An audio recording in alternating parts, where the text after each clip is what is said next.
Go for liftoff in T-minus 30. Stand by for further instructions, Minnesota Black Robe Regiment. Secondary guidance systems engaged. Minnesota Black Robe Regiment, it will be on my mark.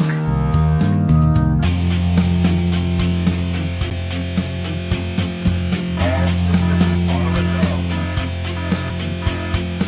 All systems are a go.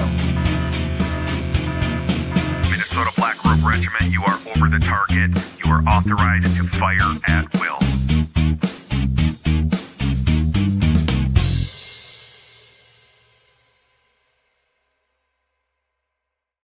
Hey, thanks for stopping by, Minnesota Black Robe Regiment, Season 2, Episode 4, Libertarian LowDown. I'm very excited to have my guest with me tonight, Richard Booth. He is, you will make some observations about Richard from his background of where he set up for his studio. I already picked up on it myself, and I realize that I'm dealing with an old soul like myself. And if you don't pick up on it, you ask me about it after the stream.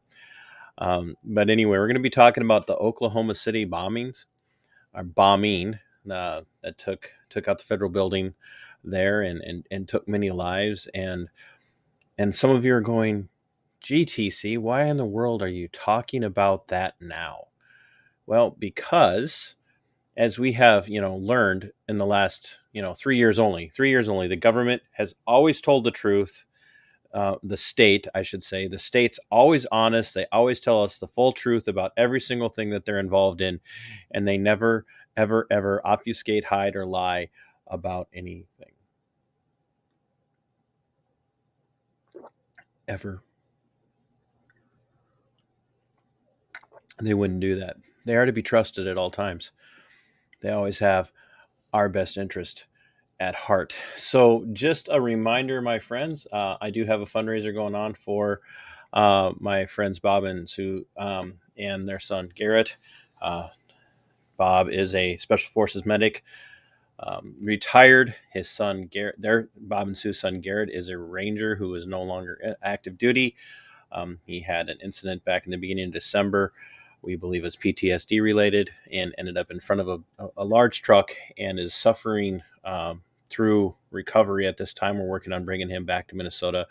And so all of my proceeds from merchandise sales, coffee, and if you're in Minnesota, coffee is a great drink for today, because we went to bed last night. It was 42 degrees, woke up, it was 8 degrees this morning. And if you did not have coffee, that's your problem. You can order from me.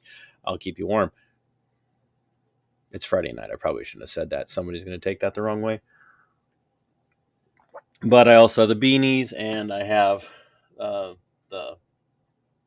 merchandise, plus my Subscribe Star. If you have not gone to my Subscribe Star yet, please head over there and pick a level of support. And between now and the end of April, anything that I sell, or any subscribers or YouTube proceeds that I get, or Rumble proceeds that I get, 15% of that is going to go and help Bob and Sue out with whatever it is, driving back and forth for fuel costs or food costs or whatever, as they go to visit Garrett when he does get back to Minnesota, to the VA in the Twin Cities. And this is a reason why I'm so adamant about ending war, and why I'm adamant about holding the state accountable for all of our actions. And a lot of this goes back a long ways. It goes back to Waco. It goes back to Oklahoma City. It goes back to Ruby Ridge. It just all the way back. Kent State. You name it. There is always something for us to stop and be asking ourselves, what is the state withholding from us? What is the state not telling us? And if you're not willing to ask yourself that question, you might be a statist.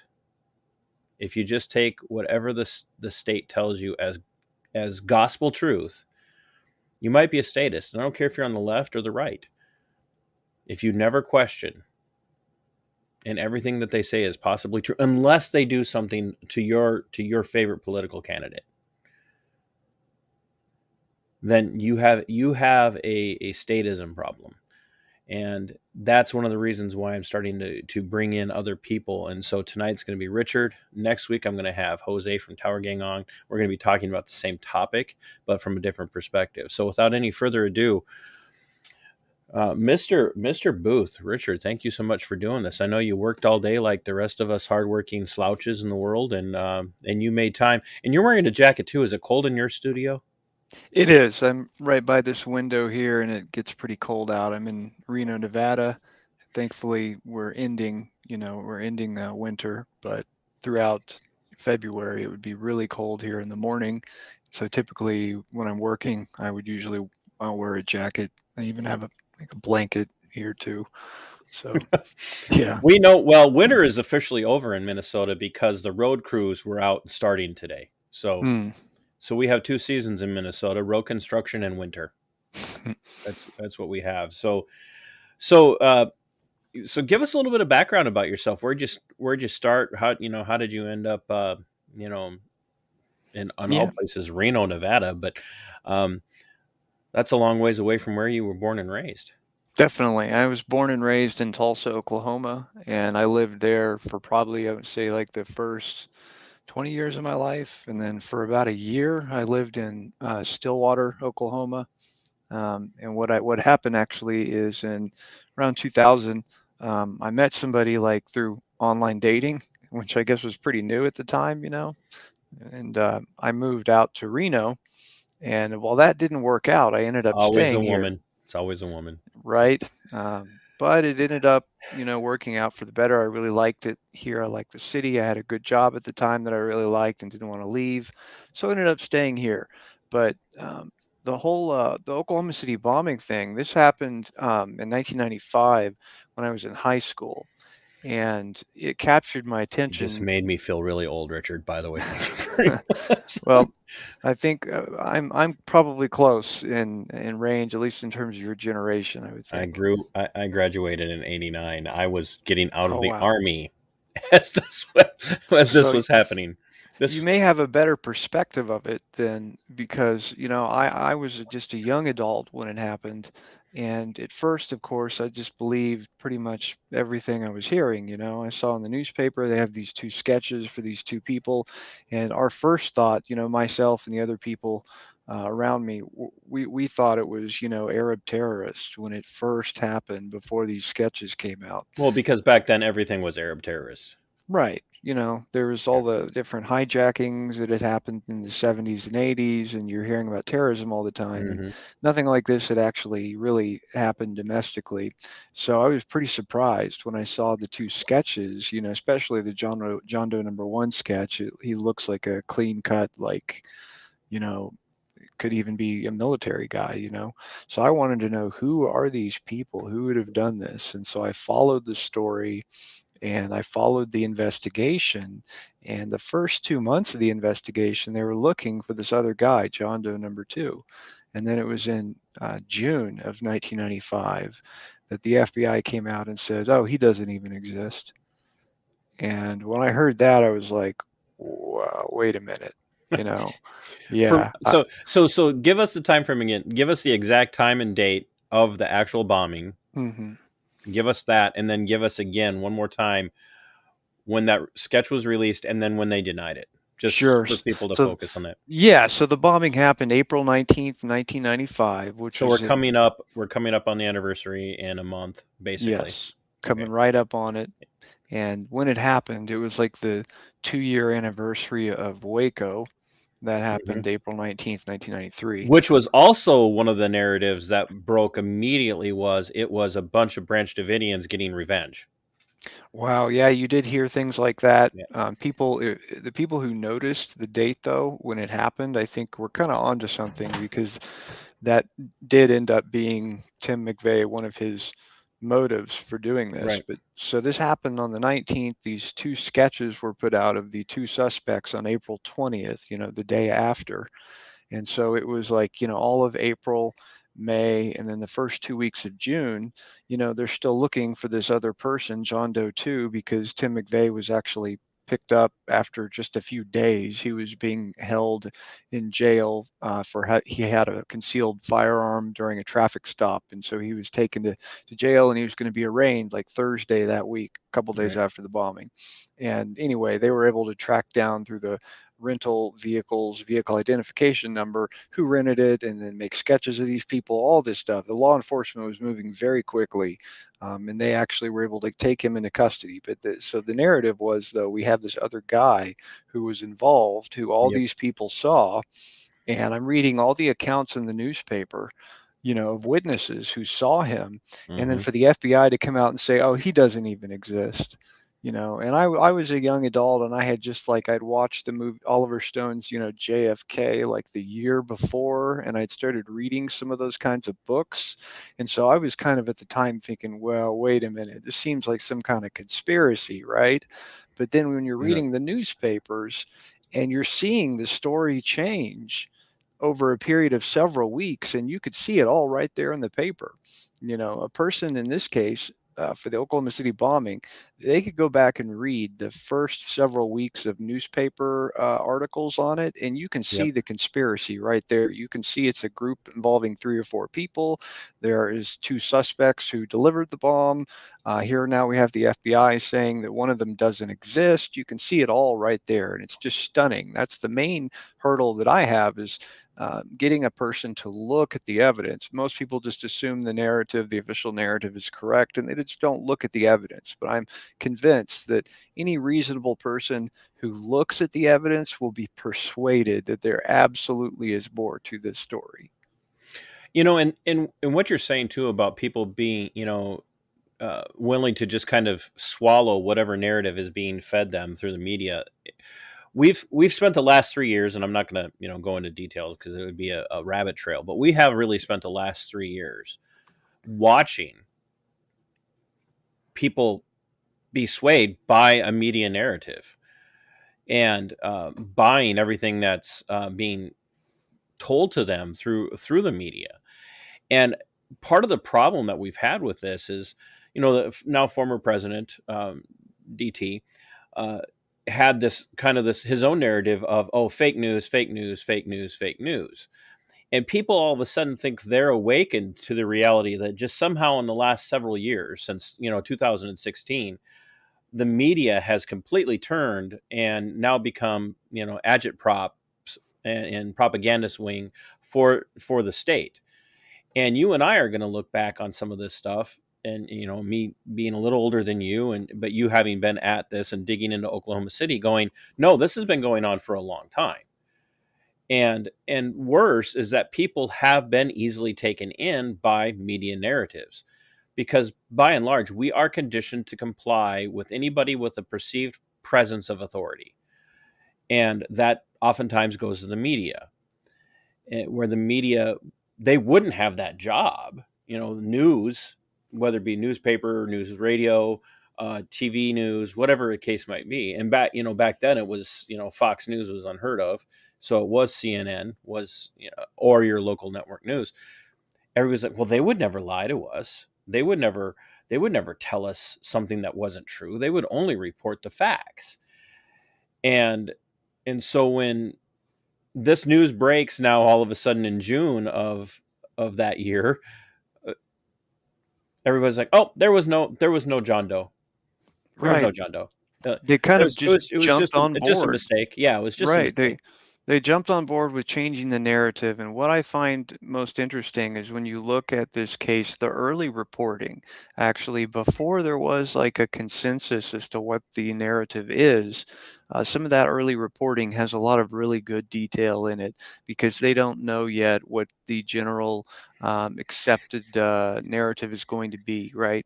And so Right. you see a lot of these facts reported. And what I did, one part of my research, is I went through various news databases, that things like ProQuest, Newsbank, various news databases that had newspaper archives on them.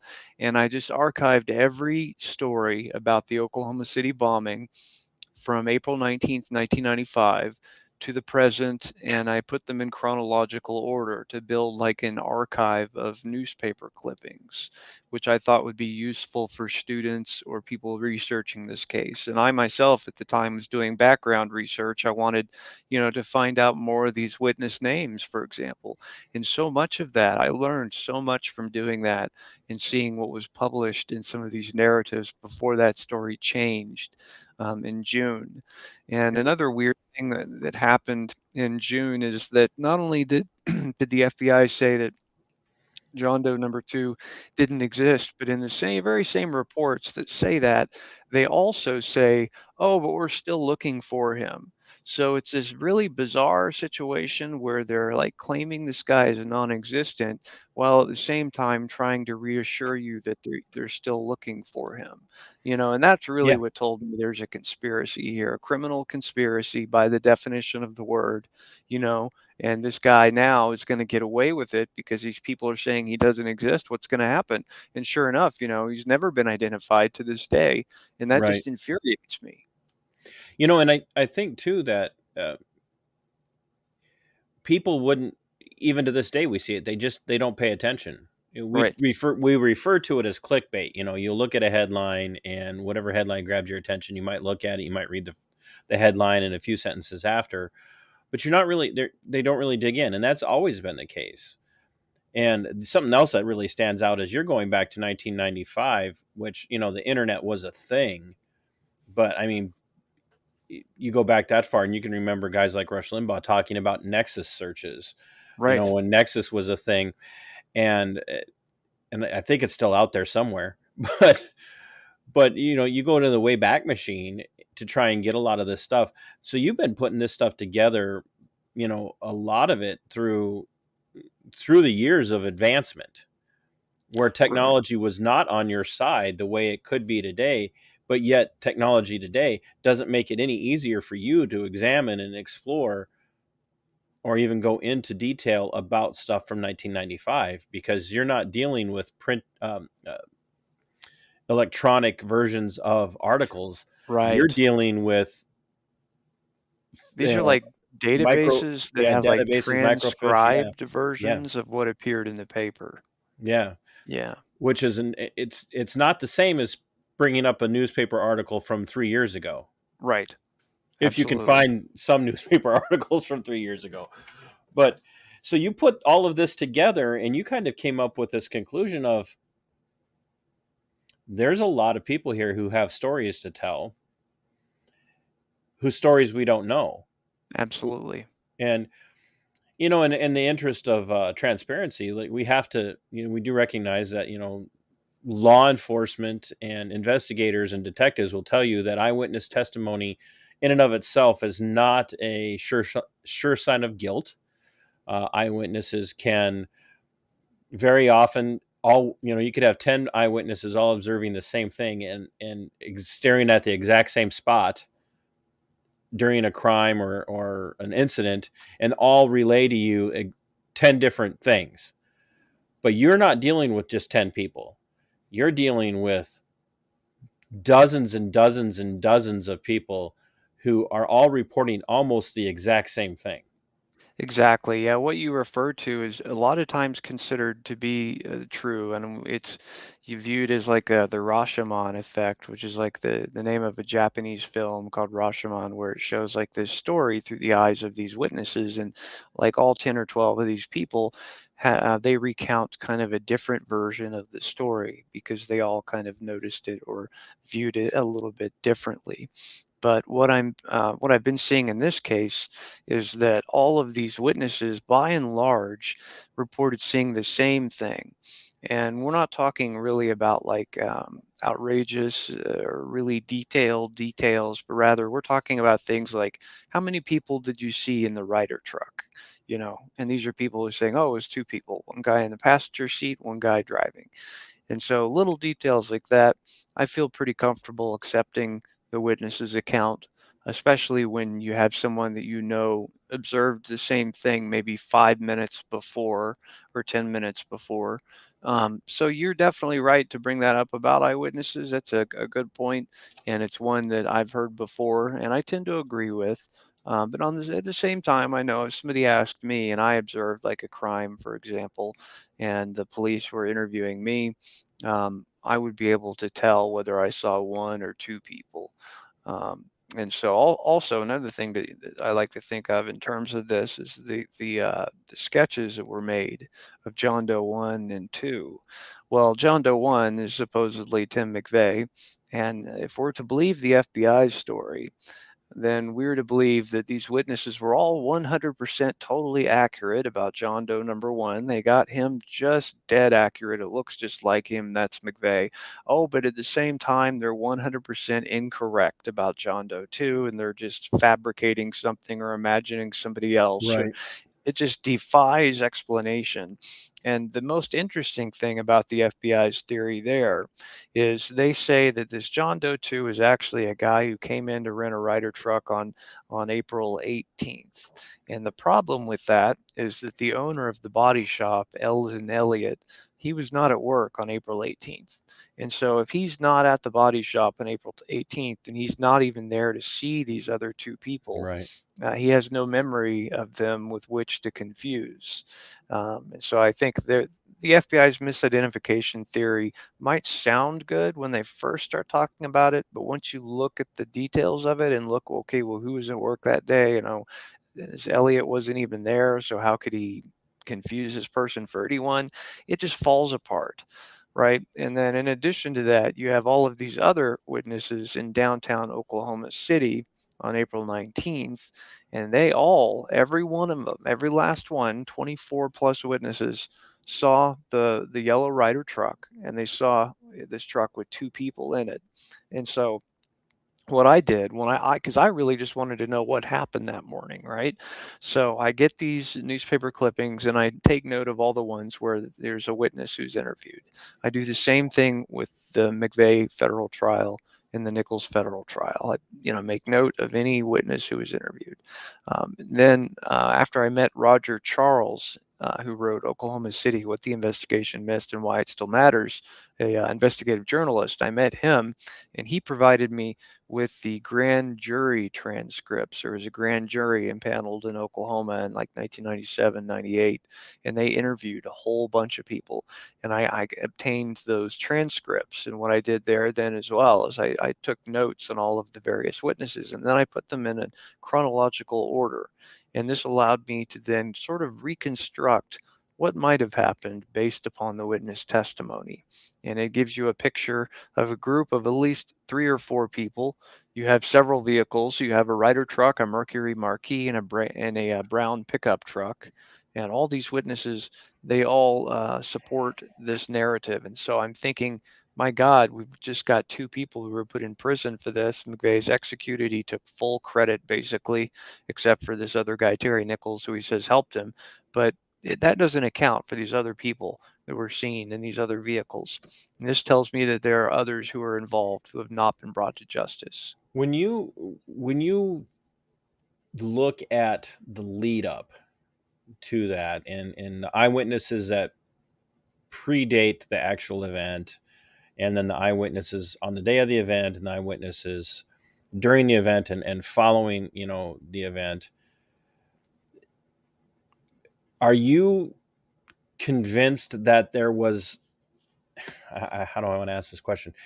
Do you see it as an issue of there being it being more than just a conspiracy of criminal-minded individuals, but there had to have been something else going on behind the scenes or under the surface, and a deeper current?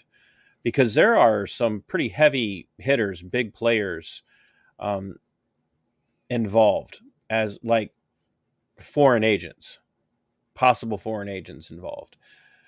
And in a name that, or a place that comes up frequently in the build up to the Oklahoma City bombing is a place called Elohim City.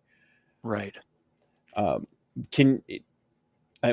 almost hesitate to ask you how versed you are on this, because I know how versed you are, because you are a fellow with the Libertarian Institute, and one of the compelling reasons for that, if I understand it correctly, is because of all the work you've done on this story, and in the research that you've done, and you provided your entire archives to the Libertarian Institute.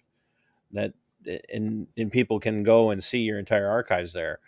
So I know you know a lot, but how big is Elohim City, and what is in the vernacular of the Oklahoma City bombing? What is Elohim City to Oklahoma City? Very good question. And so you're right there. Elohim City does play a key role in this. And Elohim City basically is kind of I want to say that it'd be considered like a racial separatist or white supremacist compound. It was in northern Oklahoma. And we know that Tim McVeigh visited there a number of times. There were multiple informants there at Elohim City. First off, you had FBI informants and you had ATF informants, and you also had some folks who were working for the Southern Poverty Law Center who were informants. And so what's going on there is you have a small compound, maybe 12 families or so. There's a church on the property. They all are Christian identity adherents or white supremacists. Is that Christian identitarianism that you're talking about? Well, they call it Christian identity, and as far as I understand it, it's more of like they take regular Christian theology and kind of affix to it these various like racist tenets and beliefs. Which, if anybody's paid attention to my opening before I brought you in, I made a reference to Ruby Ridge. Ruby Ridge has the exact same backstory. Absolutely. That Randy Weaver and his family moved away from Iowa to Idaho and affiliated themselves with a Christian identity movement there. That's right. Yeah, his wife, Randy Weaver's wife especially, was really into the Christian identity. And they ultimately did end up severing themselves from that because there were things about it that were too much for them. Mm-hmm. They were never, Randy himself was never fully on board. His wife certainly had some more of a leaning that way, but they did end up separating themselves from that. But this is a common theme going back even into the 80s, but especially in this part of the 90s. And it is very important, I think, to understanding this whole thing too, because Tim McVeigh and the people he worked with, they all very much had the same ideology. And if you can be traced back to a terrorist group in the 1980s, the early 1980s, called The Order, and it goes back to about 1983. So it very much plays a part in all this. Yeah. So I didn't mean to throw a rabbit trail in there, but it was to me that I did not know that much about Elohim City, and so when you put that out there about it being Christian identity compound, like okay, there we go. It definitely attracted a lot of radicals, and that's probably the reason you had all these informants there, and you had law enforcement so interested in it, because you see in 1995, what the FBI was afraid of was that they would see a new version of the order naturally appear, because while you can put members of the order in prison, there's nothing you can do to stifle the ideology that will continue and find new adherents. And that's indeed exactly what happened. So you have all these people going through Elohim City, who many of them are violent criminals, and they do have this ideology in common. And so what we find is that And Operation PatCon was a big thing at that time, because I know that Radix talks about that. So absolutely, it was. PatCon was targeting various patriot type groups and also Christian identity type groups. And this next person I'm going to mention, I think, probably played a role in PatCon, but we don't have that entirely confirmed yet. But there's an individual named Andreas Strassmeyer, who is a foreign national who worked in the German army in intelligence and had intelligence training. And he, after he got out of the German army, he comes over to the United States, and all of a sudden he shows up at this militia compound in Texas called the Texas Reserve Militia or Texas Light Infantry. And he's showing up down there, and he's being very much like a provocateur, and the people there are suspicious of him. And anyway, long story short, they kick him out of the group because of it. And what does he do? He goes and he settles at Elohim City, where he appoints himself basically their security director. The first thing he does is he starts replacing all of their deer rifles with semi-automatic assault weapons. He's upgrading their weapons.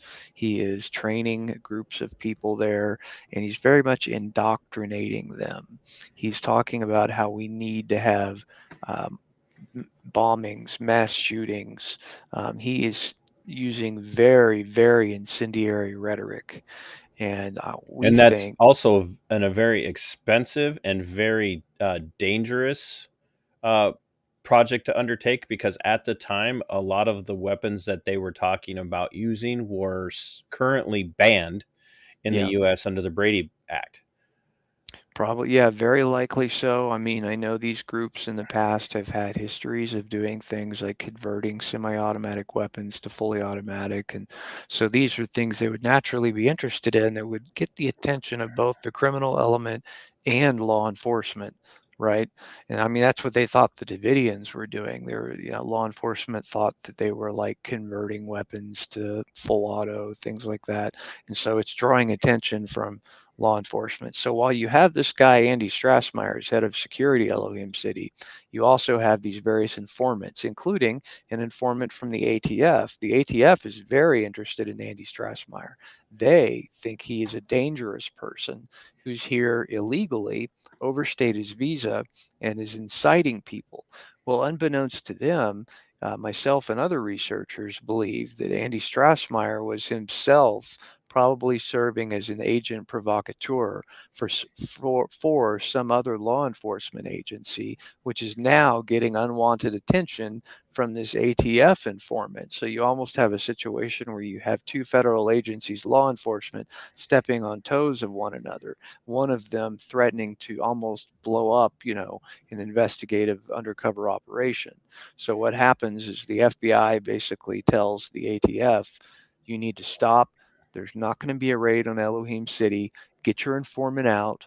No more. They put a stop to it. And Bob Ricks out of the Oklahoma City field office, actually through the U.S. attorney in Tulsa, was able to convince the resident agent in charge of the ATF to end their undercover operation and to stop planning a raid on Elohim City. And the FBI actually went so far as to compromise Carol Howe's identity. They compromised her identity as an undercover informant, which made it dangerous for her to go back to Elohim City. And she And was the ATF informant. she was. That's right. And she, now, was Carol specifically an actual ATF agent, or was No, she a paid confidential she was informant? basically like a paid confidential informant, a CI.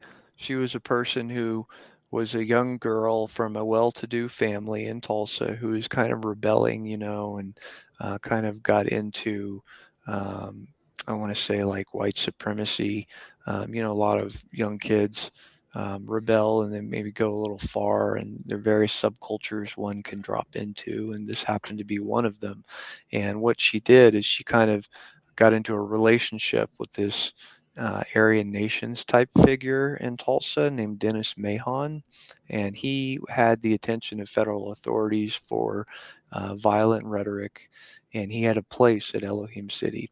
And what he was doing is he was taking Carol Howe down to Elohim City to show her off, because he's got this hot young girlfriend, and so he thinks he's just got the best thing ever. And meanwhile, their relationship goes south, and she no longer wants to be around him, and he's kind of violent. And she actually volunteers her services to the ATF, I think, because of sour grapes over a failed relationship, something along those lines.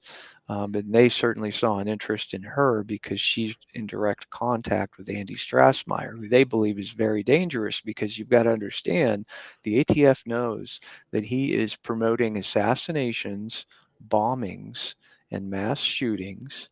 And he actually cased the Murrah Federal Building with Carol Howe and Dennis Mahon. So you've got Andy Strassmeyer, Carol Howe, and Dennis Mahon in the fall of 1994 driving to Oklahoma City, casing the Murrah Building, Mm-hmm. and saying, that's going to be the target. And at the same time, we know that meetings were happening in the fall of 1994 at Elohim City, talking about something big that's going to come up, right? And we have another informant named John Schultz. He's an FBI informant, and he's not like an undercover agent. He is just a person who is providing information. Probably, maybe he has something held over his head or something like that. But ultimately, he's informing. And what John Schultz tells the FBI is that he went to Elohim City in the fall of '94 with a gentleman named Chevy Kehoe, who I'll talk about him in a moment. But Chevy Kehoe is a very violent white supremacist. And anyhow, Schultz says that he is taken to a meeting at Elohim City where Chevy Kehoe is there, Timothy McVeigh is there, and Andy Strassmeyer is there. And they're talking about an encoded language about an upcoming delivery of a package, right? And he says after the fact, he thinks they're referring to the delivery of, the bomb for the Murrah building. And so we, when I say we, I mean myself and other researchers believe that the plot was largely hatched out of Elohim City in the fall of 1994, and it was largely driven and pushed along by Andy Strassmeyer, and that Timothy McVeigh played a lead role in, I want to say, like the organizational aspect of it and the carrying out of And the bomb. one of the things is that, a lot of people don't recognize this. Those who were alive then and others, McVeigh was not an Oklahoma native. No, McVeigh, Buffalo, New York. yeah, Buffalo, New York, and he had been kind of itinerant for quite some time, and it was an Army vet. If I remember correctly, he didn't have a long stint in the Army. He was just in the Gulf War for, Yeah. and then he came back home after that, And got out. tried and got out basically after a special forces tryout that didn't go so well.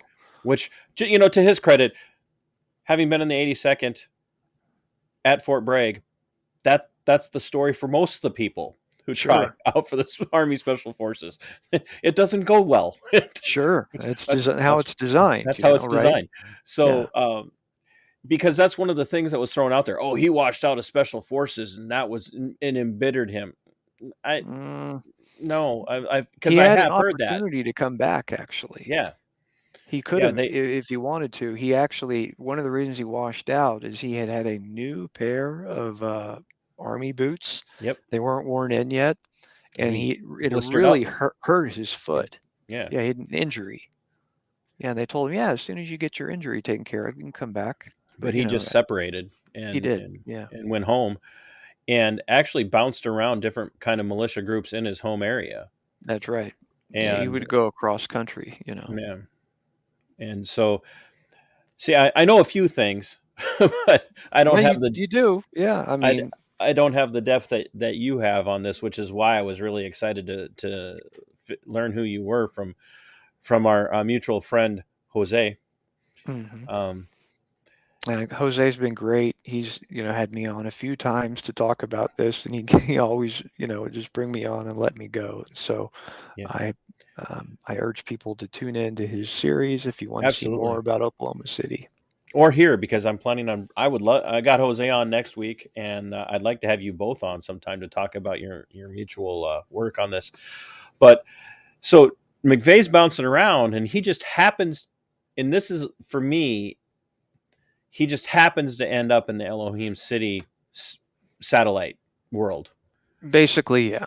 And there's been a lot of conjecture, and I know you know this, but there was a lot of conjecture of, well, was he an informant?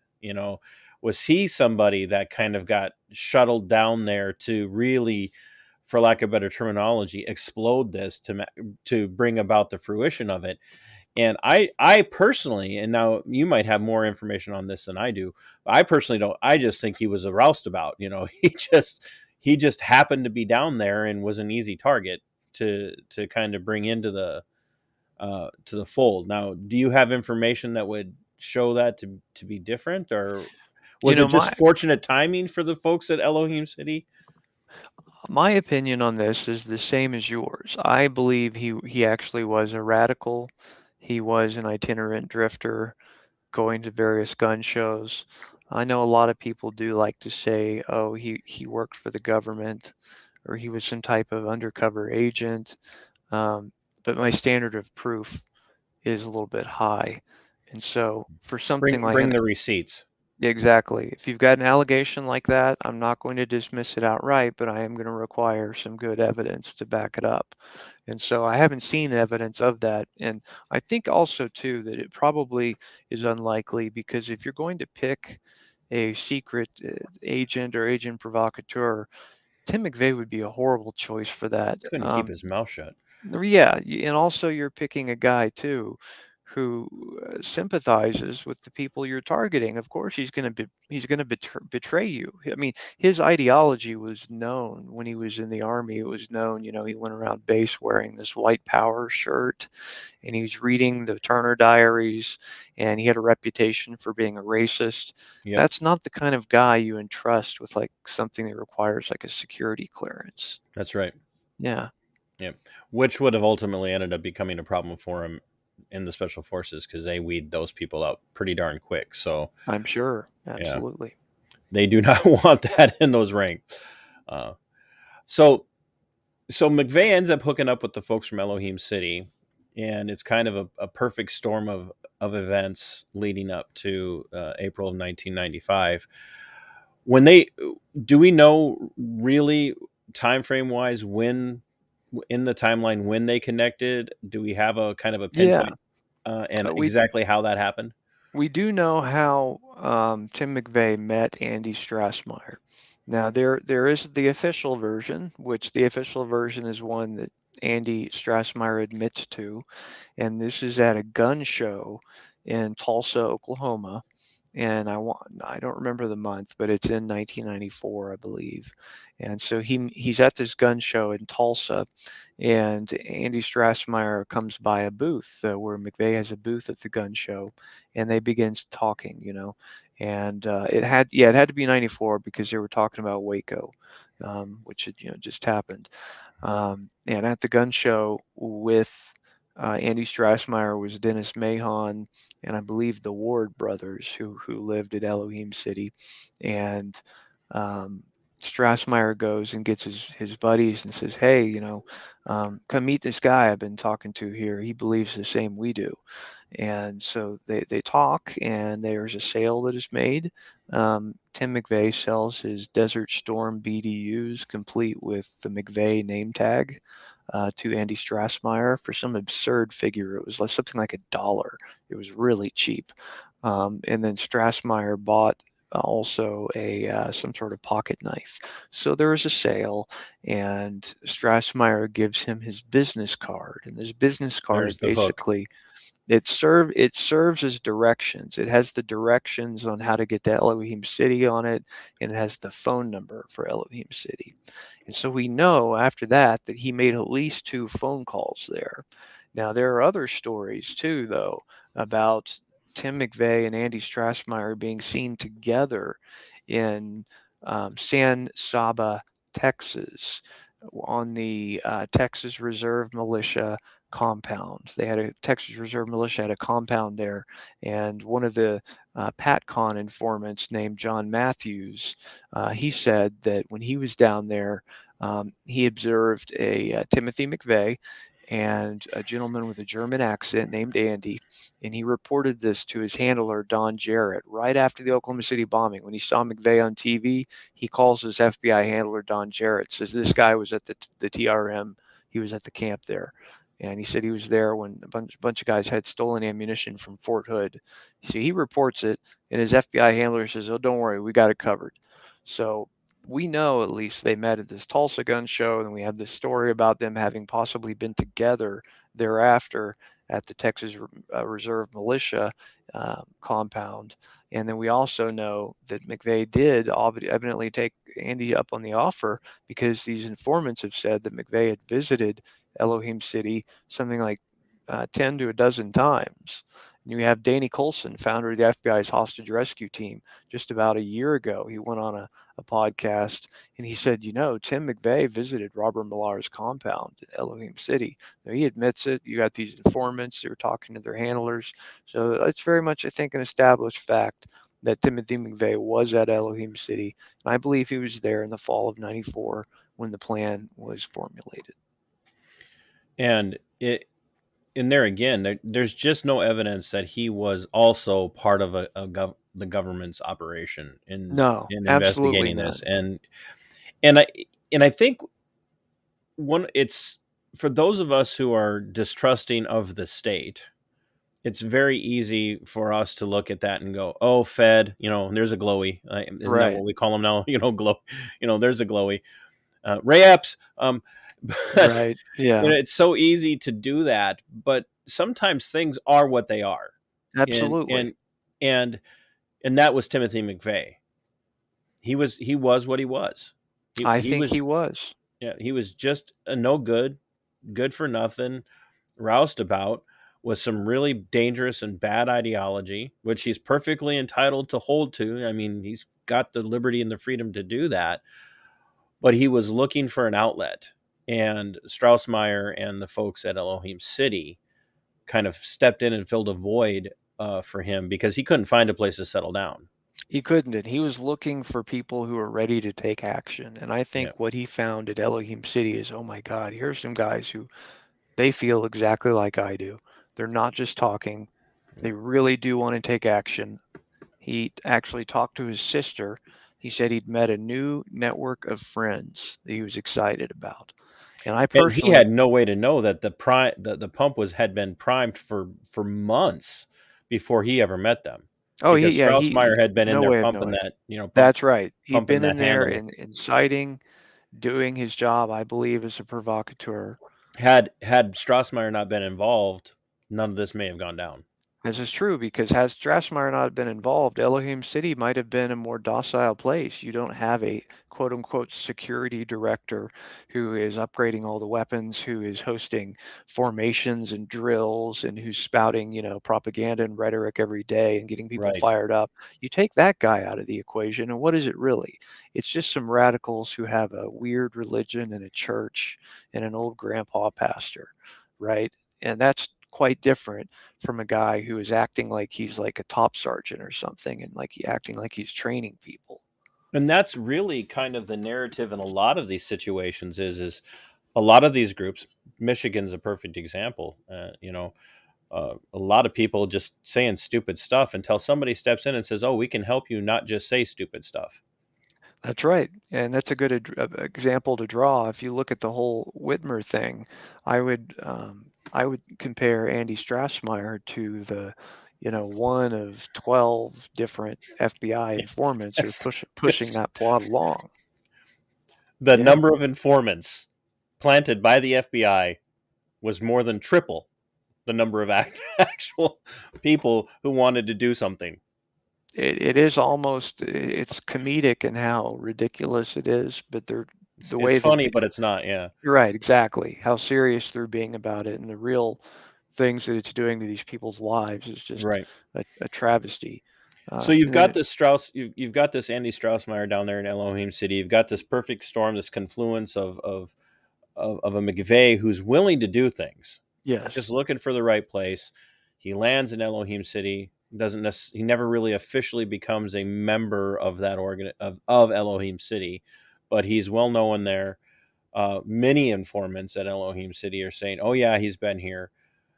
And when does it really start to accelerate well, based on your research? yes, what happens is the same time that Tim McVeigh is visiting there at Elohim City, there is a specific group who is, I want to say, staying there in between bank robberies. It's a group called the Aryan Republican Army. and they robbed something like 22 banks in 1995 and 1996.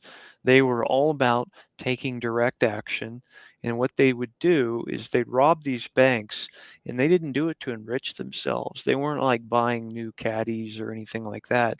They were continuing to drive beaters. They were continuing to stay for free at places like Elohim City. And they were taking all this money that they were getting, and they were dumping it into these hardcore racist white supremacist organizations. So these are ideologues, right? They're zealots, and they're ready to They're do the real things. deal. They're the real deal. They're Yeah. robbing banks, just like you see in the movie Heat. That's what these guys are doing. They're robbing these banks. They have a highly organized cell structure, and they plan everything out. And so what I think happened here is in the fall of 94, he meets up with the members of the Aryan Republican Army at Elohim City, and they like what they're hearing from Andy Strassmeyer and talking about, we need to do this, we need to do bombings, that sort of thing. And they decide to formulate a plan to take a direct action, and they want to do it on the anniversary of Waco on April 19th. And so I believe that it really started forming, and I want to say, November, December of 1994 is when they start putting it together, and that's when in November, much of the components for the bomb were acquired.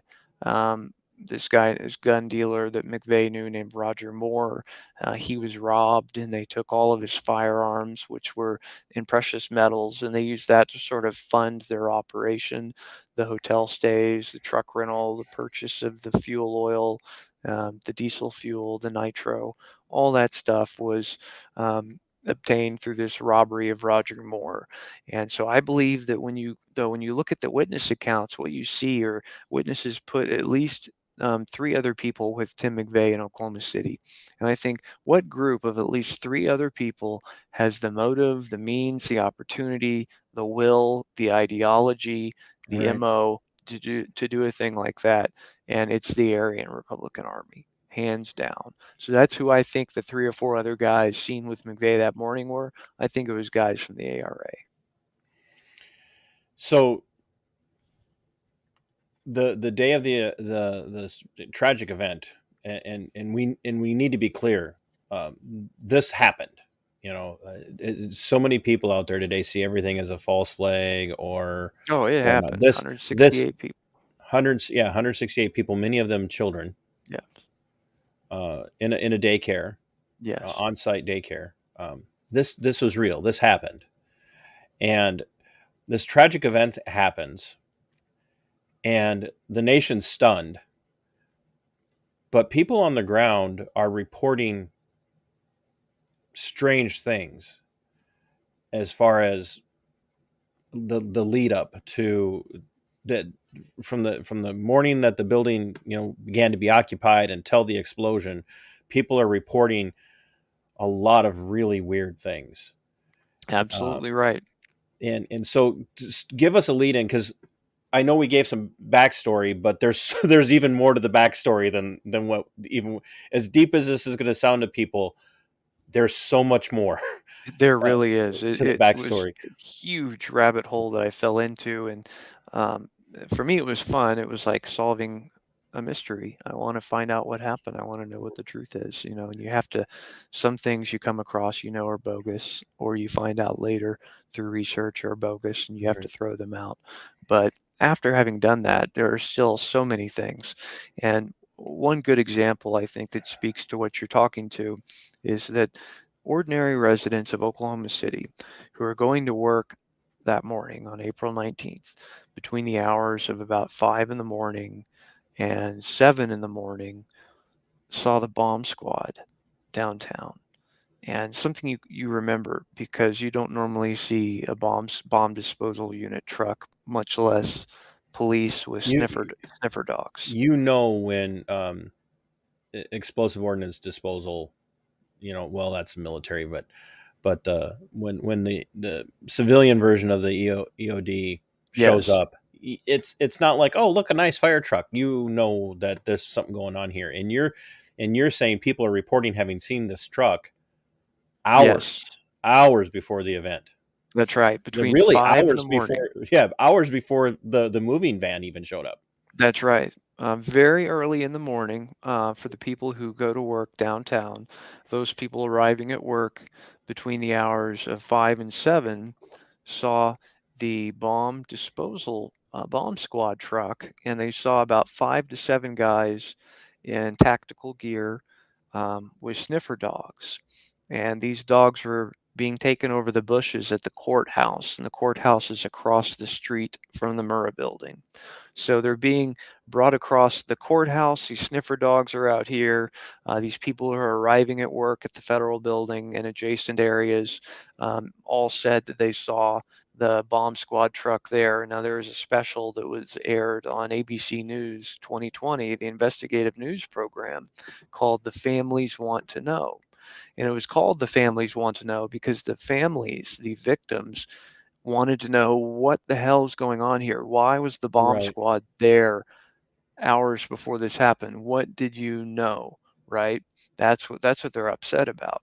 And so what we can tell here is it looks a lot like there was probably we know for sure there were threats that were made on the courthouse or the Murrah building downtown in the week leading up to the bombing. We know that the FBI, for example, called the fire department and gave them a warning.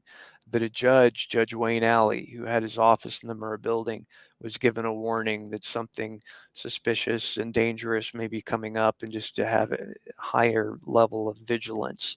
And it sounds to me like the authorities did not have exact information as to the time, but it seems they probably had the date correct because it is the 19th, and they're going so far as to deploy the bomb sniffing dogs that day.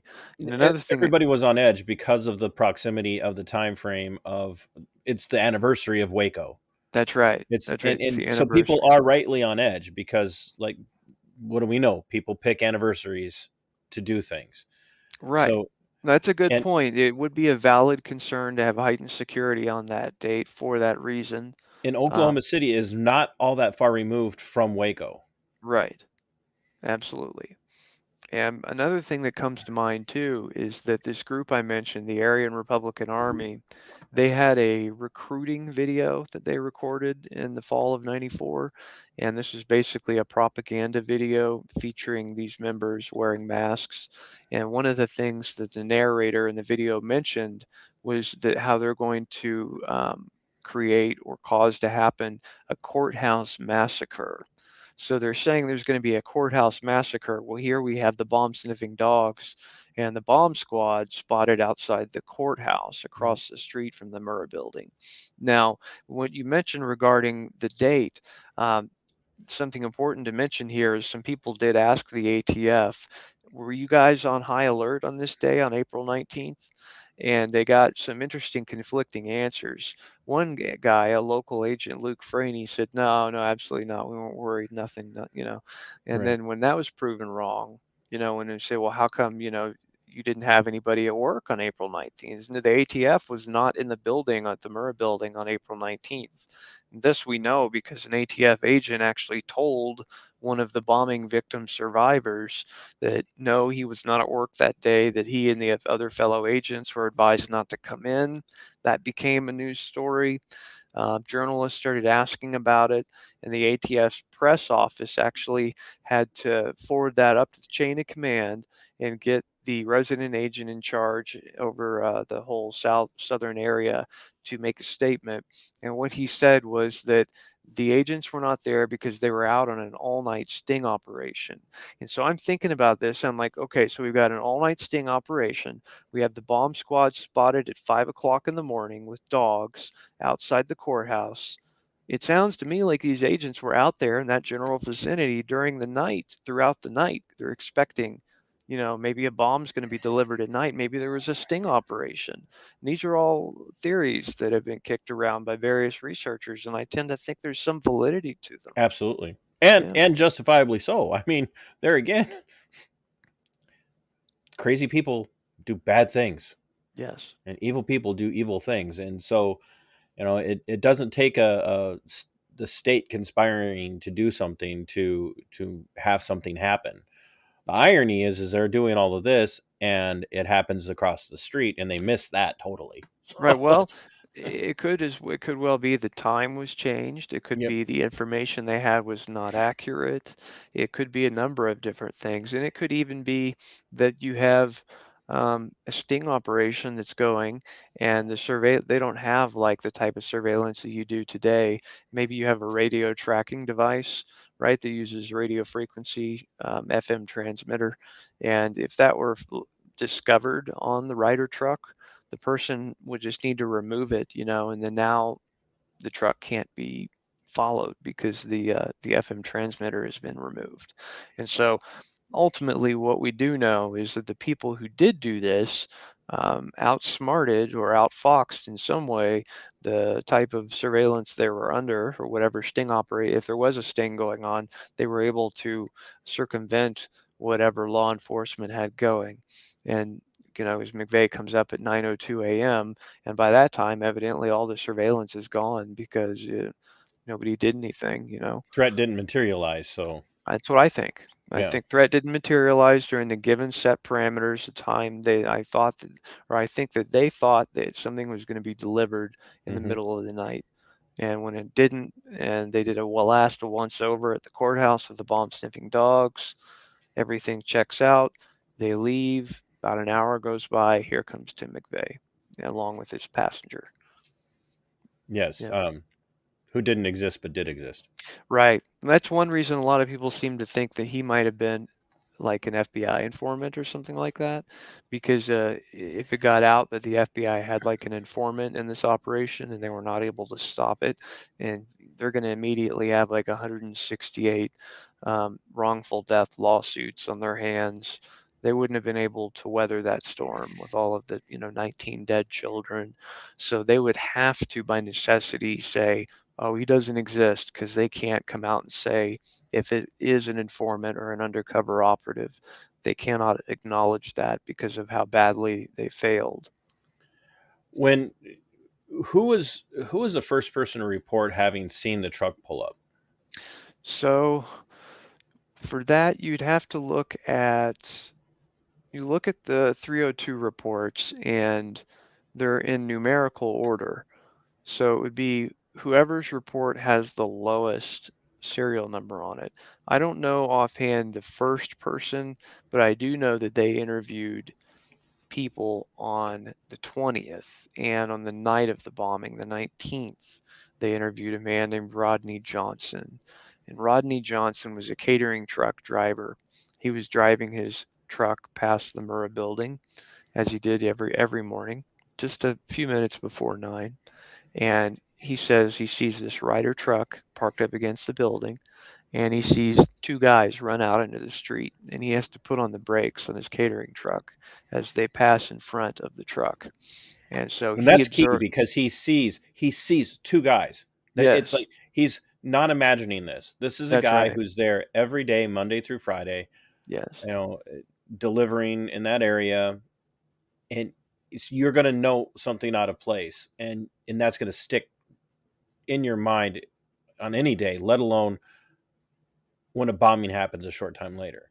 that's right. He said in his statement that he remembers seeing the Ryder truck parked up against the building, that he moves from one lane into the next lane. As he's doing so, he sees out of the corner of his eye, and then directly in front of him, two men who are crossing the street. They're just jaywalking, running across the street. He puts on his brakes. He looks at both of those men. He identifies one of them as Timothy McVeigh when he was re-interviewed later that week on like the 21st, I think. He identifies the taller one as being Tim McVeigh. The other one, John Doe 2, matching the description. And so he basically saw the two people who were in the Ryder truck fleeing the scene of the crime. And I think it's very telling, at least, that he was not called to testify, because he could have said in court, he could have pointed at him and said, it was him. I saw him getting out of the truck. It was him. I know it for sure. I mean, that'd have been damning in court. But they didn't call any of the witnesses. And the very simple reason for that is every single one of the witnesses would also have to testify under oath.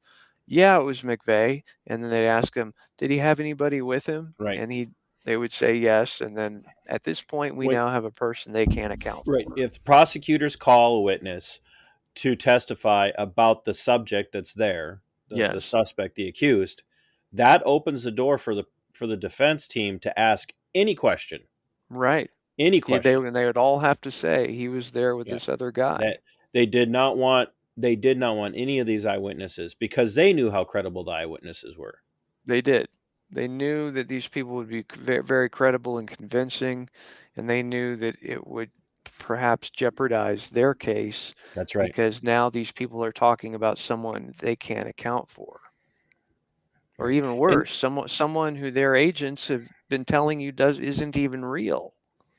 right, which opens a door for reasonable doubt or an accusation of, like you said, maybe this wasn't a homegrown terrorist uprising. Maybe the impetus for this was coming from a more nefarious perspective, and they just Sure, could not have that taking place in a trial. that's right. That could be introduced into a jury with relative ease, based on the number of credible witnesses we have. So, you have this uh, catering truck driver very clearly has this memory, um, probably etched in his mind because he survived. Yes. It could have happened at any point after they pulled that truck up there, and yet he Oh still yeah, managed. he was in that truck and had passed the Murrah building when the bomb went off, and it lifted the back of the truck up off the ground. He remembers the impact of the pressure blast wave on the rear of the truck, and which he said happened just something like 60 to 90 seconds after he saw these guys. Yeah. So now other witnesses are coming out saying, "Hey, we saw this guy." That's right. The FBI has a 1-800 number that they put up, that they want anybody who's seen anything to call this number. They have a command post set up and they get, hundreds of calls. It's a busy downtown intersection. It's in the morning, right around the time everybody's going to work or what have you. And so naturally, they did get a lot of phone calls. And they had people who were calling them just to tell them, I saw this and I thought it was suspicious. But they also, especially after the two sketches were put out, and McVeigh uh, in his Mercury Marquis were aired on the news on like April 22nd, you had people saying, oh, I saw that car, I saw that guy. So they have very credible witnesses who actually saw McVeigh in downtown Oklahoma City. And one of the most important ones, to my mind, is a gentleman named Kyle Hunt. Kyle Hunt, he was a banker. He worked for Bank of Oklahoma. He managed their real estate, credit, and collections department. And he was heading to a business meeting that he had for about 8:30 that morning at Bank of Oklahoma. And so he gets off of the freeway and then makes his ingress into downtown Oklahoma City. And as he's pulling up to a stoplight, what he notices is that there is a shabby looking Mercury Marquis in the lane next to him. And in front of the Mercury Marquis is a Ryder truck, a big yellow Ryder truck. And so he's pulling up to that stoplight. It's a red light. And he's slowing down. And as he's slowing down, he looks over and he sees this kind of shabby Mercury Marquis. Now, what causes him to remember this is that the driver of that Mercury Marquis actually turns and looks at him and makes eye contact with him. It was kind of mean mugging him, kind of giving him a dirty look. And he said that fixed the features of his face into my mind.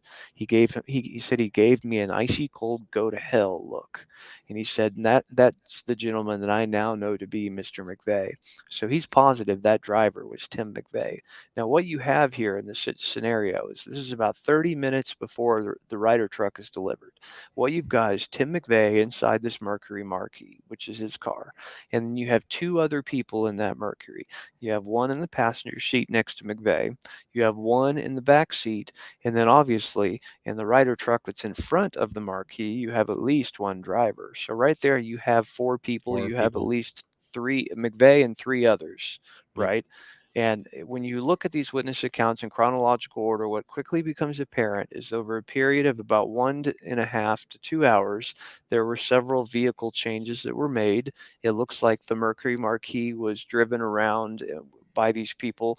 Some may be dropped off, but then it's taken and it's stashed away in an alley where it's going to be used as a getaway car. And after that, McVeigh gets out and he gets into the Ryder truck, and then he takes it from there. So there clearly were some vehicle changes going on based upon these witness accounts. And we know, based upon what Kyle Hunt saw, that there had to be at least 3 other people in addition to McVeigh. And that right there was just powerful evidence for me. You have criminal conspiracy. There's just this was not Timothy McVeigh and Terry Nichols managing to pull this off on their own, which is what they really want people to believe. That's what they want people to believe. And it's important to note here that on April 19th, 1995, Terry Nichols was in Kansas. He has a rock solid alibi. He was there.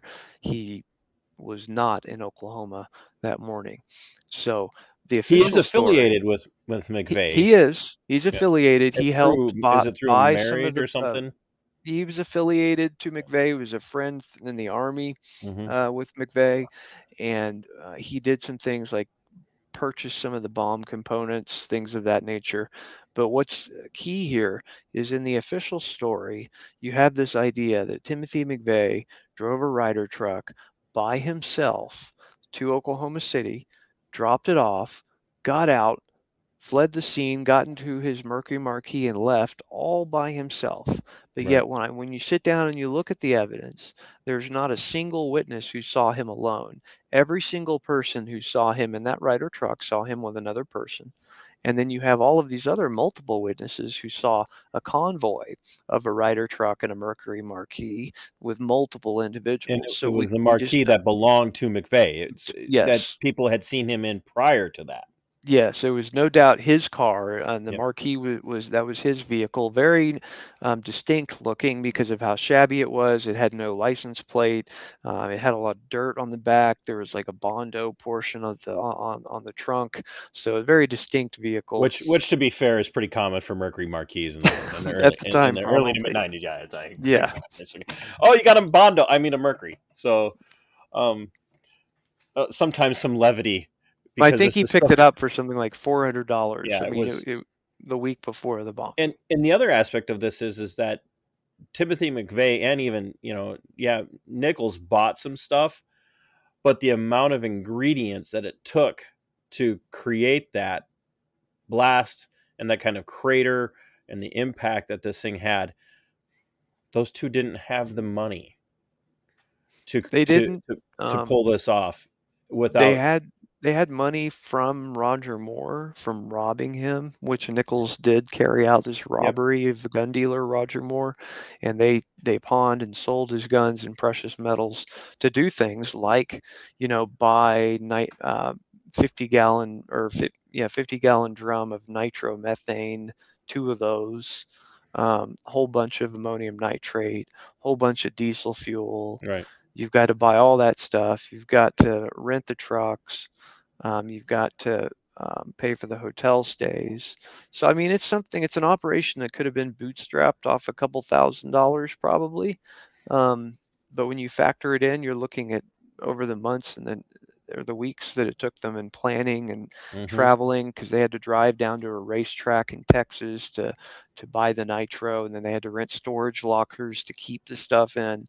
So that starts to add up, It definitely starts to add up. And yes, I mean, just you're gonna, even back then, you're gonna rip through a couple of grand pretty fast, unless all you're spending it on is materials to do this, but then you're not traveling. Right. And because there's a lot of other things going on, and you don't pull off that kind of operation and then be seen with that many people and have it all be just this organic, the 2 of these yahoos did this. There's so much more going on. And so people see just roughly how many people report seeing McVeigh and John Doe number 2 prior to the actual explosion, roughly. Prior to the explosion, I want to say we have on record for sure, and this is in the words of Danny Coulson, founder of the FBI's hostage rescue team. He says that we have 24 witnesses who saw Timothy McVeigh with another person in Oklahoma City. And he said, now I can understand if it was maybe 1 or 2, but 24 people? That's pretty powerful. And I That's agree with right. him on that. So you got like about two dozen people. You know? And so you're, you're looking at this, and 24, and they all report. I won't say exactly the same thing, but their reports, their testimony, the written testimonies and interviews are so cohesive that they're either telling the truth or they're all part of a conspiracy. Like Right, right. there's just no way around it. Either they're telling the truth or they're making it up, and by sheer luck and coincidence and nearly impossible, their stories manage to line up. I They're mean, they're they're 1,000 monkeys typing at a typewriter and all coming up with Shakespeare. Is what they're. Yeah. exactly right.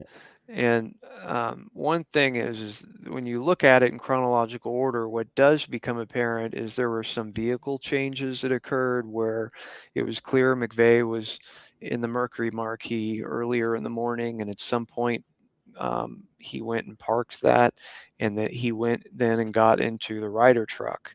And because of the kind of estimated times, like, oh, I think it was around 8:30, you lay it out and there's a little bit of crossover and you have to kind of give it a little bit of wiggle room because you don't know the exact time. But then there are some witnesses who, fortunately enough, they were heading to a meeting or to work and they're late Right. for work, and you know And how, they know these things. yes, you're late to work and you check your watch. And there were Mhm. two witnesses who actually said, you know what, as soon as I saw these guys, I checked my watch and it was 8:38 a.m. And so we know with Kyle Hunt that it was about 8:30 because he's late for this meeting that he has at 8:30. And so just a couple minutes after. And then we have another guy who he checks his watch because again, he's going to work and he's late and it was 8:38. So when you lay it out, you And have a there are a pretty, lot of stories like that. there are, at least three or four where someone is late for work that morning and they check their watch and they went to the FBI and they had a story. What I found is that many of these people were interviewed by the FBI multiple times. And one thing that we have that helps us in research on this case is we have a master list of all of the 302 reports, that's 302 is a summary of an interview with the FBI. And so we have a master list of all the Oklahoma City bombing 302 reports that was part of the defense team's discovery material. And that for a short time was hosted on the UT Austin website. And I downloaded it before they removed it. And what's so helpful is it's in alphabetical order. So if somebody ever comes to you and says, oh yeah, I saw this, I was interviewed by the FBI, you can actually check that report and see, is their name on it? Were they interviewed? And it'll have, if they were, it'll have their name, their date, the interviewing agent. Another thing that's handy about that too is if you want to do a Freedom of Information Act request, if any of these people are now deceased, you're able to provide the exact 302 number to the FBI, so they have no excuse for saying they can't find it. So yeah, that's a very helpful thing. And that index is massive. And I probably only have maybe 5% of what's in there. I know those files are just filled with so many more that I just haven't seen. I've only seen what was before the grand jury, people who were there at the two federal trials, and people who were interviewed in the newspaper. And those are the key three sources that I have for putting together these witness accounts to try and figure out what happens. And that's what's just the mind-boggling, mind-blowing thing are 24 credible witnesses prior to the explosion. Yes. The other part is that's not the end of witnesses. That's right. It's not They the end. There were Yeah, people who saw things after the bomb went off. There's fewer, but there are people who saw things that is after the and bomb. it's the exact same track record afterwards. Their stories are so lockstep identical that they can't be lying. Right. A good example of that is right after the bombing, you have this witness named Gary Lewis. And Gary Lewis was a pressman printer at the Journal Record building, um, worked at where they have a printing press. And he was stepping outside for a smoke. And he's out there, he's having his cigarette, and he sees a Mercury Marquis come flying down the alley and then making a turn. And he says this Mercury Marquis had two people in it. He identified the driver as Timothy McVeigh. and he identified him to the FBI, and he said, yes, there was another man in that vehicle with him.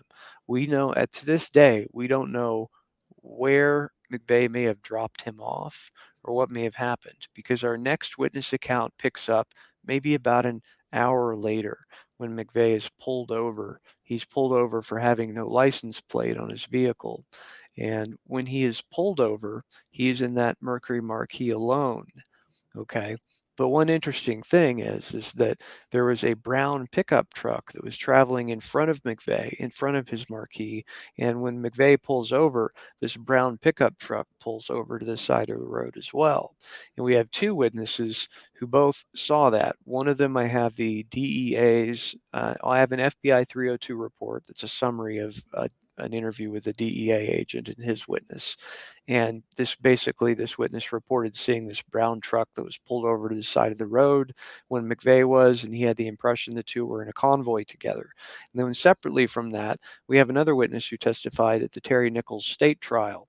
And this witness said the same thing, that he saw a brown pickup truck that was pulled over straight ahead of McVeigh's vehicle when McVeigh was pulled over, that he had the impression the two were traveling together in a convoy because of how close they were to one another and the fact that both of them pulled over.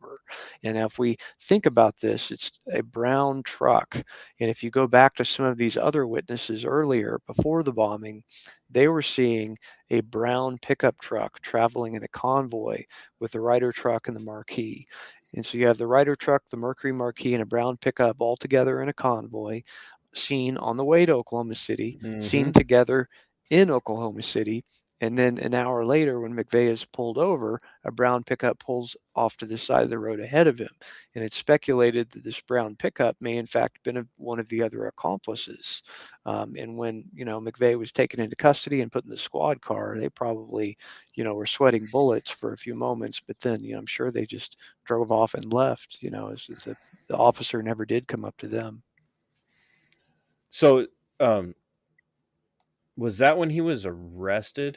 Yeah, this is when McVeigh was basically pulled over because there's no license plate. And when he hops out of the vehicle, never a good idea to just jump out of your car, but he does that and walks up to this highway patrol officer. And the officer noted that McVeigh had a bulge here because he had a shoulder holster on it with a windbreaker covering it. But the officer was very observant and noticed that bulge and asked him That could have about it. gotten real ugly real fast. If It could have. And one thing that's unusual, I think about, is he just blew up a building with 168 people in it. why he didn't get out and just start shooting? Yeah, why didn't he just shoot this guy? And thank the good Lord he didn't. Well, sure. But it speaks to his lack of planning and preparation, really. Or he was confident that nothing was going to go wrong for him. Could be, yeah. But I mean, too, I think about he's got a shoulder holster with his 45, his Glock pistol. He has a 6-inch fixed blade knife on his belt. He is wearing this shirt, the Tree of Liberty needs to be refreshed from time to time with the blood of patriots and tyrant shirt. He's put it this way. He's very, very much not inconspicuous that day. Yeah. So and by the way, ladies and gentlemen, just because he was wearing that shirt doesn't make it a bad thing for you to think about once in a while. So no, it doesn't. But what they like to do is whenever they get a radical like this, it does something like that, and hey, look, this person says the same thing McVeigh did. Yes. So, yeah, that's despicable, and you do see that, especially after the bombing that happens. They try to equate anybody to the right of Rush Limbaugh as being just like Tim McVeigh, and it's absurd. But I think my point being is he could have he stood out. He stood out. Yeah, he stood out, and he really got himself caught, because had he left his firearm in the trunk, didn't have this knife on his belt, because fixed blade knives in a lot of locations are illegal. If it's not like a pocket knife, if it's got, just a fixed blade. So anyway, he could have probably done some things that would have made him, like, put a license plate on your car. Right. Yeah. It's almost way to take your sovereign citizen. Way to take your sovereign citizenship way too far, right? Way too far. Like, yeah. If you're gonna blow up a federal building, maybe follow the laws just for a day or two. Just I'm I not almost think that subconsciously he wanted to get caught, like he wanted to be the martyr for this Yeah, movement. I was thinking that too because it makes me wonder the way you describe him jumping out of the car, Yeah, not hiding really hiding this 45, not hiding the belt, having the shirt on. Like, was he picturing himself going out like Bonnie and Clyde? yeah, Is what I'm wondering, or was he trusting the guys in the truck were going to have his back, so to speak? possibly that, And you know. and did they just flake because they're like, I'm not dying for this moron, Like we got it done. Let's get out of here. Oh, this isn't gonna end well. And and then the idea of the martyrdom aspect of it, like, state trooper pulls this guy over. It reminds me an awful lot of, without getting into the conspiracy stuff involved with that, but it reminds me an awful lot of Lee Harvey Oswald. Hmm. And allegedly pulls off this greatest, this just this well planned assassination, and his first thing he does is he runs up and he kills a street cop in Dallas. Right. What? Is it doesn't make a lot of sense, Yeah, that's for sure. There are different ways to interpret that as well. yeah. So it's a thing of mystery. And my theory, at least, is that I think he enjoyed being the martyr, the sole person who took credit for this, because he probably viewed himself as doing something heroic, taking Oh, credit there's for no every doubt that he did. He to protect. absolutely, yeah. Yeah, he was protecting his brothers so they could fight another day, and he was also reveling in the Oh, attention and and the credit. if he had gone down in a hail of bullets, that would have been a recruiting tool for these people. Absolutely, Yeah, absolutely. absolutely. Um, did anybody report, besides the people who reported seeing, or not the people, the individual who report seeing this brown pickup racing down the street, two people in it? Did anybody else report seeing McVeigh after that until the traffic stop? There were a couple people that I can think of.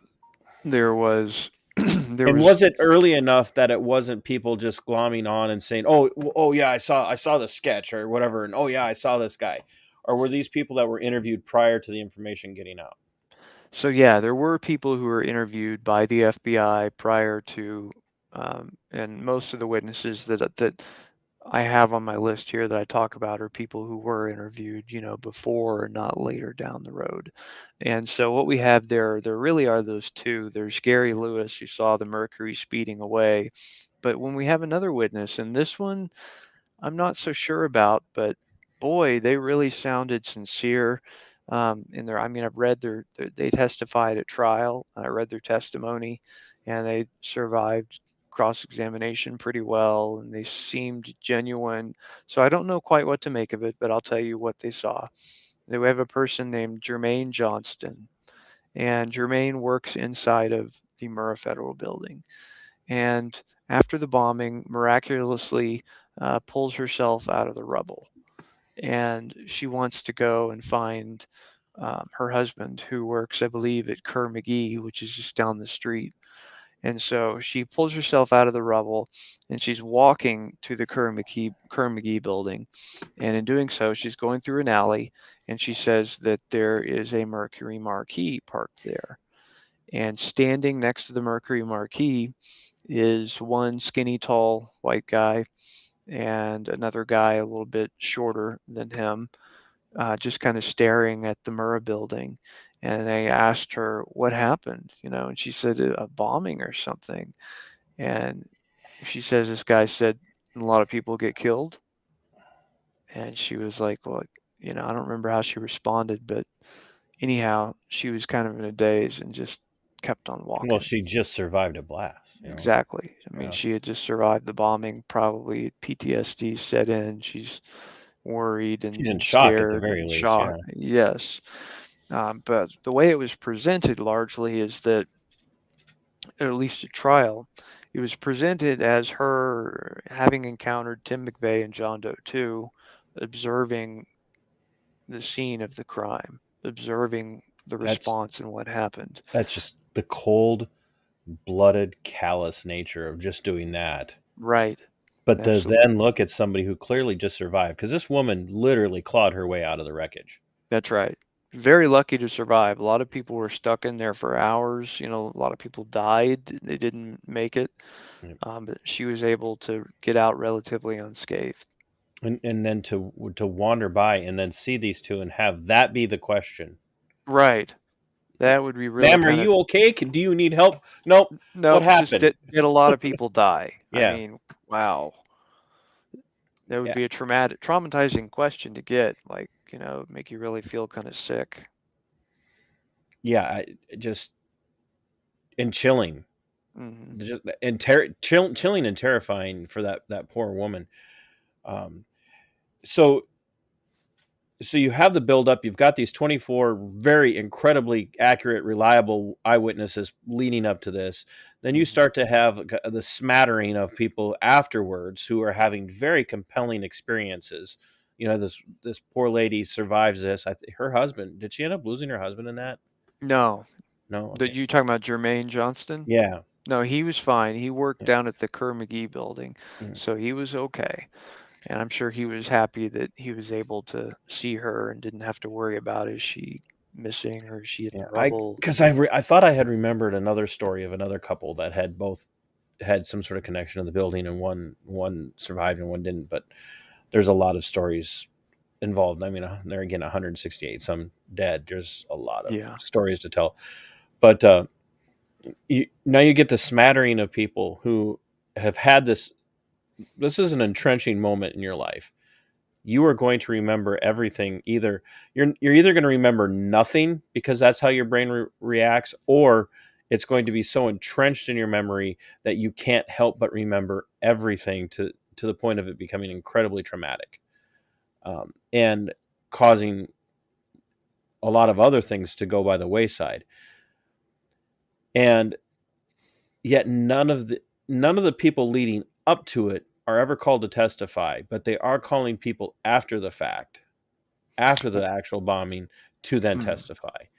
What's interesting is they don't call any of the witnesses who saw McVeigh at the crime scene in Oklahoma City. They largely they called some of the people who saw McVeigh in Kansas the week before the bombing at the Dreamland Motel. They did call a few of those people. They called a lot of victims. And what But was they really didn't call a lot of actual eyewitnesses that saw him with anybody else. absolutely no, they didn't call to put. There was no one who testified who saw McVeigh in Oklahoma City, and it was puzzling, because they had so many. Come to find out, they had so many. Seeing that they could have done this, and we Mm-hmm. went over why they didn't. And in retrospect, you can kind of see what they're doing, and that just makes me more cynical as to what happened, because I believe that we have people who committed an act of mass murder who got away with it, and that's We should just be unacceptable. satisfied that they got McVeigh and that Nichols is in prison for the rest of his life. That And seems to be their attitude. Yeah, is Nichols is still alive, right? he is. He's Yeah. still alive, Yeah, and that's right. he knows a thing or two about some of these other accomplices. And you don't hear from him. You don't. He's basically locked up in what they call like a communications management situation, which that's justified by saying that, well, we're protecting people. These types of terrorists have to be in communications management, meaning people can't like communicate with Yeah, they them. get They what, can't. like one phone call a month or something? Yeah, they like have one phone call a month, and it's monitored, and it can only be a certain people who are on a list, like his mother or Mhm. whatever. And what it's supposedly is so they can't communicate with a terrorist network on the outside to organize something. Which they never were able to tie Nichols to anything like that. No, there was no network they could tie him to. What it actually seems like is it's designed to prevent investigative journalists from carrying out interviews with him, because you have to Because he be. had developed a relationship with a grandmother He from did. Yeah. Kathy Wilburn. And actually, Kathy Wilburn had set something up with Nichols. She convinced him to talk about some very important stuff that he knew.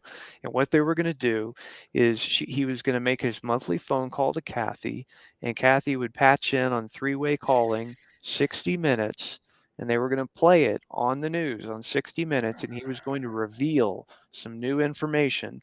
And the day the call was supposed to happen, Terry goes in there to make the call, and they said, nope, you can't do it. She's been taken off your list. Sorry. And so they just removed Kathy from Terry's list, and he wasn't able to make the call. And he considered, well, maybe I'll call my mom and she'll patch me through. But then he thought about it and thought how they could then remove his mother from the list, and then he wouldn't be able to even talk to his mom. So he didn't do it. But that there shows you how far the feds have gone. Like he wanted to tell people on 60 Minutes to fess up, to say these are the other people we were involved with, and the government doesn't want us hearing that. And they went to extreme measures to prevent that, including being blatantly disrespectful to a bombing victim, And so I think that there's more he knows, and one day perhaps we might know more if someone is able to eventually get through to him. And this is the problem. And Richard, maybe you don't see it the same way as I do. I think you probably will. But they bring this monster of doubt on themselves. They cause the level-headed people, logical people, reasonable people to move from the camp of trust of the state to complete and utter lack of trust in the state, because they do incredibly stupid and asinine things like this, which makes people go, what are you covering up? That's right. And I we think hear this all the time. Like cops, right? And a little bit of my backstory, just a little bit. We haven't gone into it in detail, but you hear cops say this to people all the time. Well, why wouldn't you want to talk to me? What are you hiding? What do you mean you don't want to tell me where you're going? What do you have to, what are you losing? Right? Is there a reason that you shouldn't talk to me?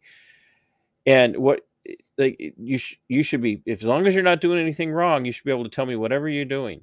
And yet here we sit with the state at its highest level, dealing with federal agencies, shutting down any kind of communication, apart from, these are the two guys who did it. They're the only ones who did it. And this is the narrative that you have to accept. And any questions that anybody might have, victims or investigators or anything at all, no, you're not allowed to talk about it. And then people like you and I say, what are you hiding? That's right. And I believe it's largely kind of a self-inflicted situation, because government and authorities in general across the board have lied about various things for so long with such impunity, and in some cases lies that have been proven to be lies where the story is even changed within a matter of 1 or 2 years. And so people have come to um, basically view the authorities as they have a poor reputation, and they no longer believe a lot of things, and some things that are exactly what they're purporting to be. People now are sussed out by it and think that it's some kind of op or whatever. And this overly paranoia type situation that we see among people is a direct result of them having lied to us for so long. Right. And this is really, for a lot of people, they're, again, reasonable people. I would actually say that, we heard from the left for years, like during Vietnam and the lead up to Vietnam and years after Vietnam, you never trust the government. Never trust the government. The government's your enemy. And now those people are in charge, and now you're supposed to always trust the government. Right. And always trust anybody over 30. Right. When I was a lot younger, I still heard never trust anybody over 35 or over 30. Now it's like, don't trust anybody under 30. But and I don't mean to make light of the situation, but you almost, like I said earlier, you almost have to have some levity and laugh a little bit, because if you don't, you're going to spend all your time crying and beating your head against the wall. And but now what I saw at that time, and were people on the right side of the Overton window, which nobody even really knew. I mean, it existed, but nobody really knew what it was. Then we're starting to go, something's fishy here, and other people weren't questioning it. It was people, talk radio personalities, and some of them were, kind of the coast to coast AM types, who were asking these questions of other people around them, and they're going, "What kind of crackpot are you?" And I'm the kind of crackpot that sees things and goes, "Something's wrong here. Why aren't they talking? Why won't they let people talk? Why are they telling us one thing when clearly evidence shows another?" And that to me was a little bit of the awakening in some respects, where some of the people, libertarians had been there for a long time, but some of the people on the right, the more paleo conservative types, are really started to go, something stinks in Denmark. Mm. and it's just gotten worse for a lot of them. Not bad enough yet where people are fully awakened, and I'm not talking about radicalization, but I mean fully awakened, where no, I'm just not going to trust anything you say, and I have no obligation to do so. Mm. The more you talk to people about this, and I would actually, after having this conversation, I know that there's hours and hours and hours of material, and I don't want to stretch that out tonight, but I definitely want to have you back on to get into even more of the depth of the investigatory work leading up to and during and even after. But when you start to broach this topic with people, Mm. that we're not fully aware of the whole story, do you get the eye roll, and they're like, that guy, you could see it even if they don't say it, like the whole, watch out for that guy, he's a kook. Yeah, generally, I mean, if there's not a lot of context, or if I'm talking to somebody who maybe doesn't really know that I already have this interest, that's almost always kind of the way people look at it. Like, they think immediately you're like this 9/11 truther, or you're this conspiracy theorist. And what I tend to do is, if I am in a situation like that, is I make it clear pretty quickly that I believe that, that Tim McVeigh is absolutely guilty. And I'm just upset because I believe he had some accomplices who are dangerous, who got away with it. And I don't think dangerous neo-Nazis should be allowed to kill people. And I find that the kind of person who rolls their eyes at that thing finds it difficult to disagree with me that dangerous neo-Nazis shouldn't be allowed to get away with murder. So when you lay it out like that, those are like, well, yeah, I agree with you. They shouldn't be allowed. And so I've had opportunities there where I've been able to kind of go into it and be like, yeah, did you know this, or did you know this? Um, Although it's a tough battle to fight, so I tend not to like just spring the OK bomb red pill on people. What I usually do is I'll talk to people who already maybe have an interest, and they just want to learn more about what's real. Is this right, or is this bogus? And I try to shepherd people and to help them to understand what's legit to look at and get new resources in their hands. But that's a good question, because that definitely does get that kind of look. Less so though now than it I used to wonder be. why. What do you I wonder what could possibly be. It's something to do with the fact that it's been longer. Like it's almost, at the 30th anniversary. It's just been longer, so Hmm. it's like it's more of a historical event.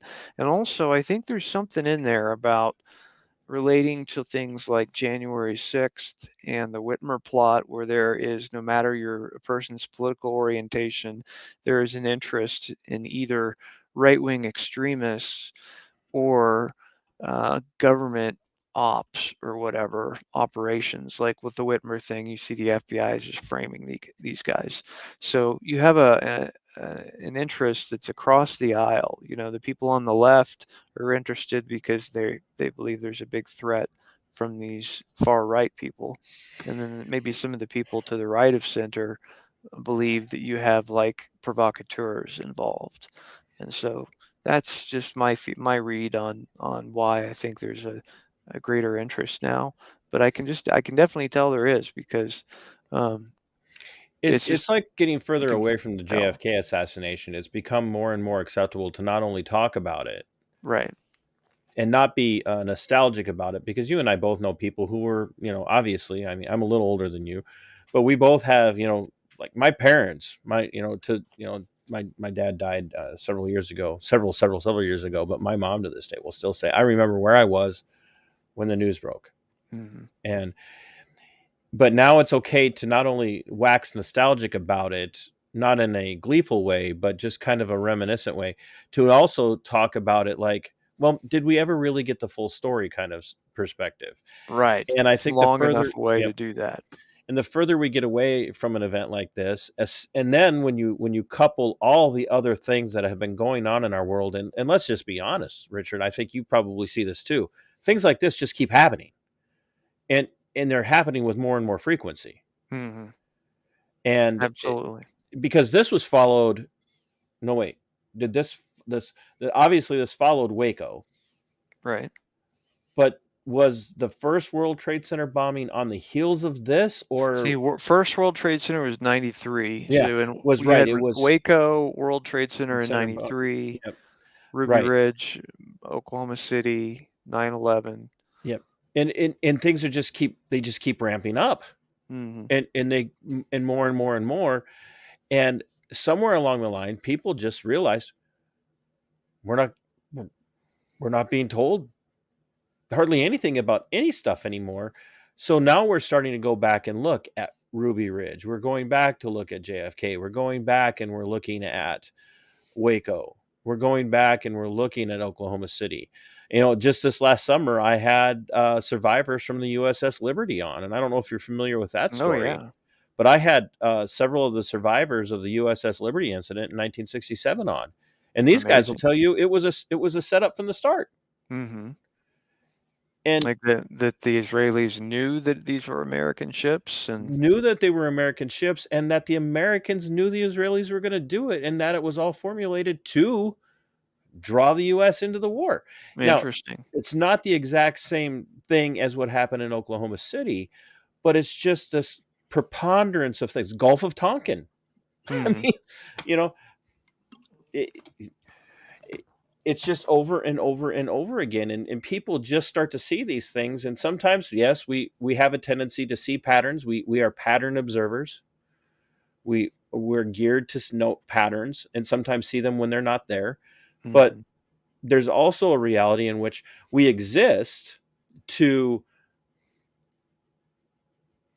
sit down and use logic and reasoning and go, okay, not everything, correlation and causation are different things, and correlation is not causation. But sometimes when you see a pattern, it might be worth saying, okay, there's something to this pattern. Right.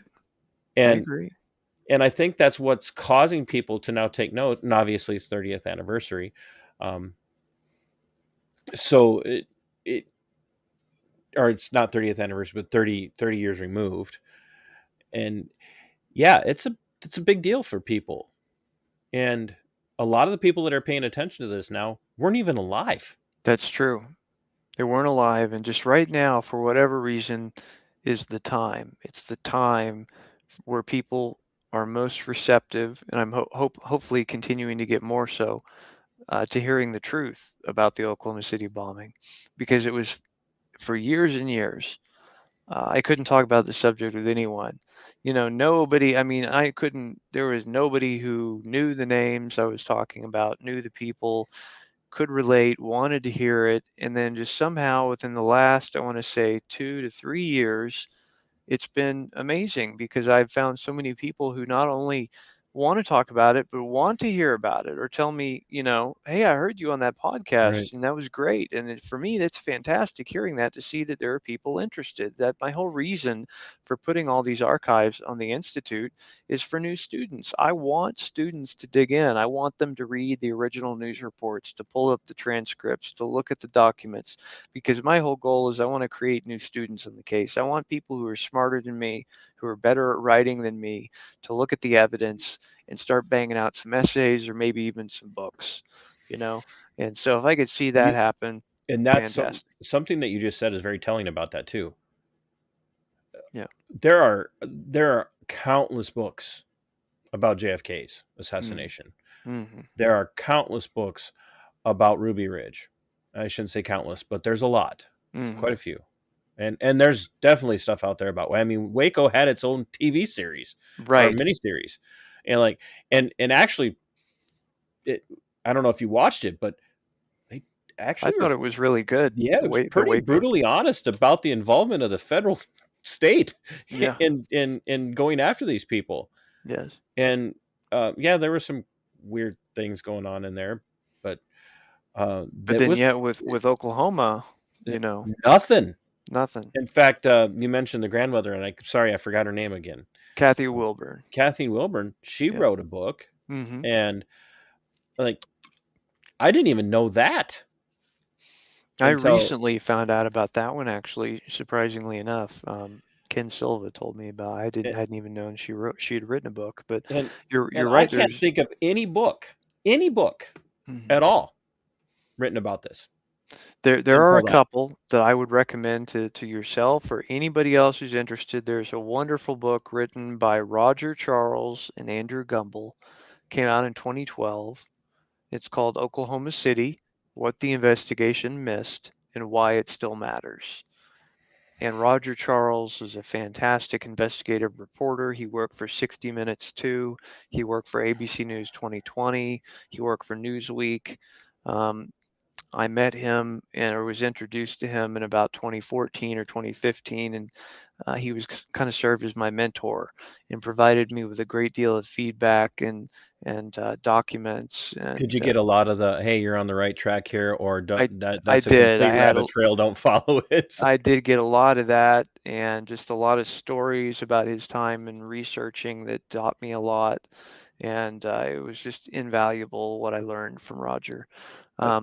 When you look at investigators in the past, Mhm. and you look at people who go in and they expose things, and you look at Woodward and Bernstein, right? How they're hailed as heroes Mhm. because they really dug into the Watergate situation, right? That was what really exploded them onto the scene as these investigative journalists. Mhm. And you don't see that with some of this other stuff. No, People well, I who, mean, like you, who are doing this work, and Jose trying to tell this, and people like Christine from Radix, talking about these things. it's almost detrimental to a person's reputation, actually, Right. to question some of these narratives. It's almost like Watergate was the officially sanctioned conspiracy because the guy behind it is big bad Richard Nixon, Mm-hmm. and it was really a capstone of an era of the 70s. Right. Do you see And what I'm saying? Do you understand what I'm saying? Is like, well, that was okay, but no, right. you can't question anything else. That's right. That was okay. That was an officially sanctioned conspiracy. And then a little bit of the same with Iran-Contra. Okay, you can look into this, but don't go much further than Oliver North, or else you're a crackpot. Right. And anything else, if you touch anything that Right. happened during the Clintons, you're out. You're a kook. You might get Clintoned. Right. But even talking about, without even going into the crackpot theories about 911 being all holograms and CGI, and nobody actually, and the buildings were still there, like Mhm. without getting into any of that, you're not allowed to even talk about a lot of the oddities of weird groups of people celebrating Mhm. in New York City at the time, Yeah. and they weren't Arab. you know, Yeah.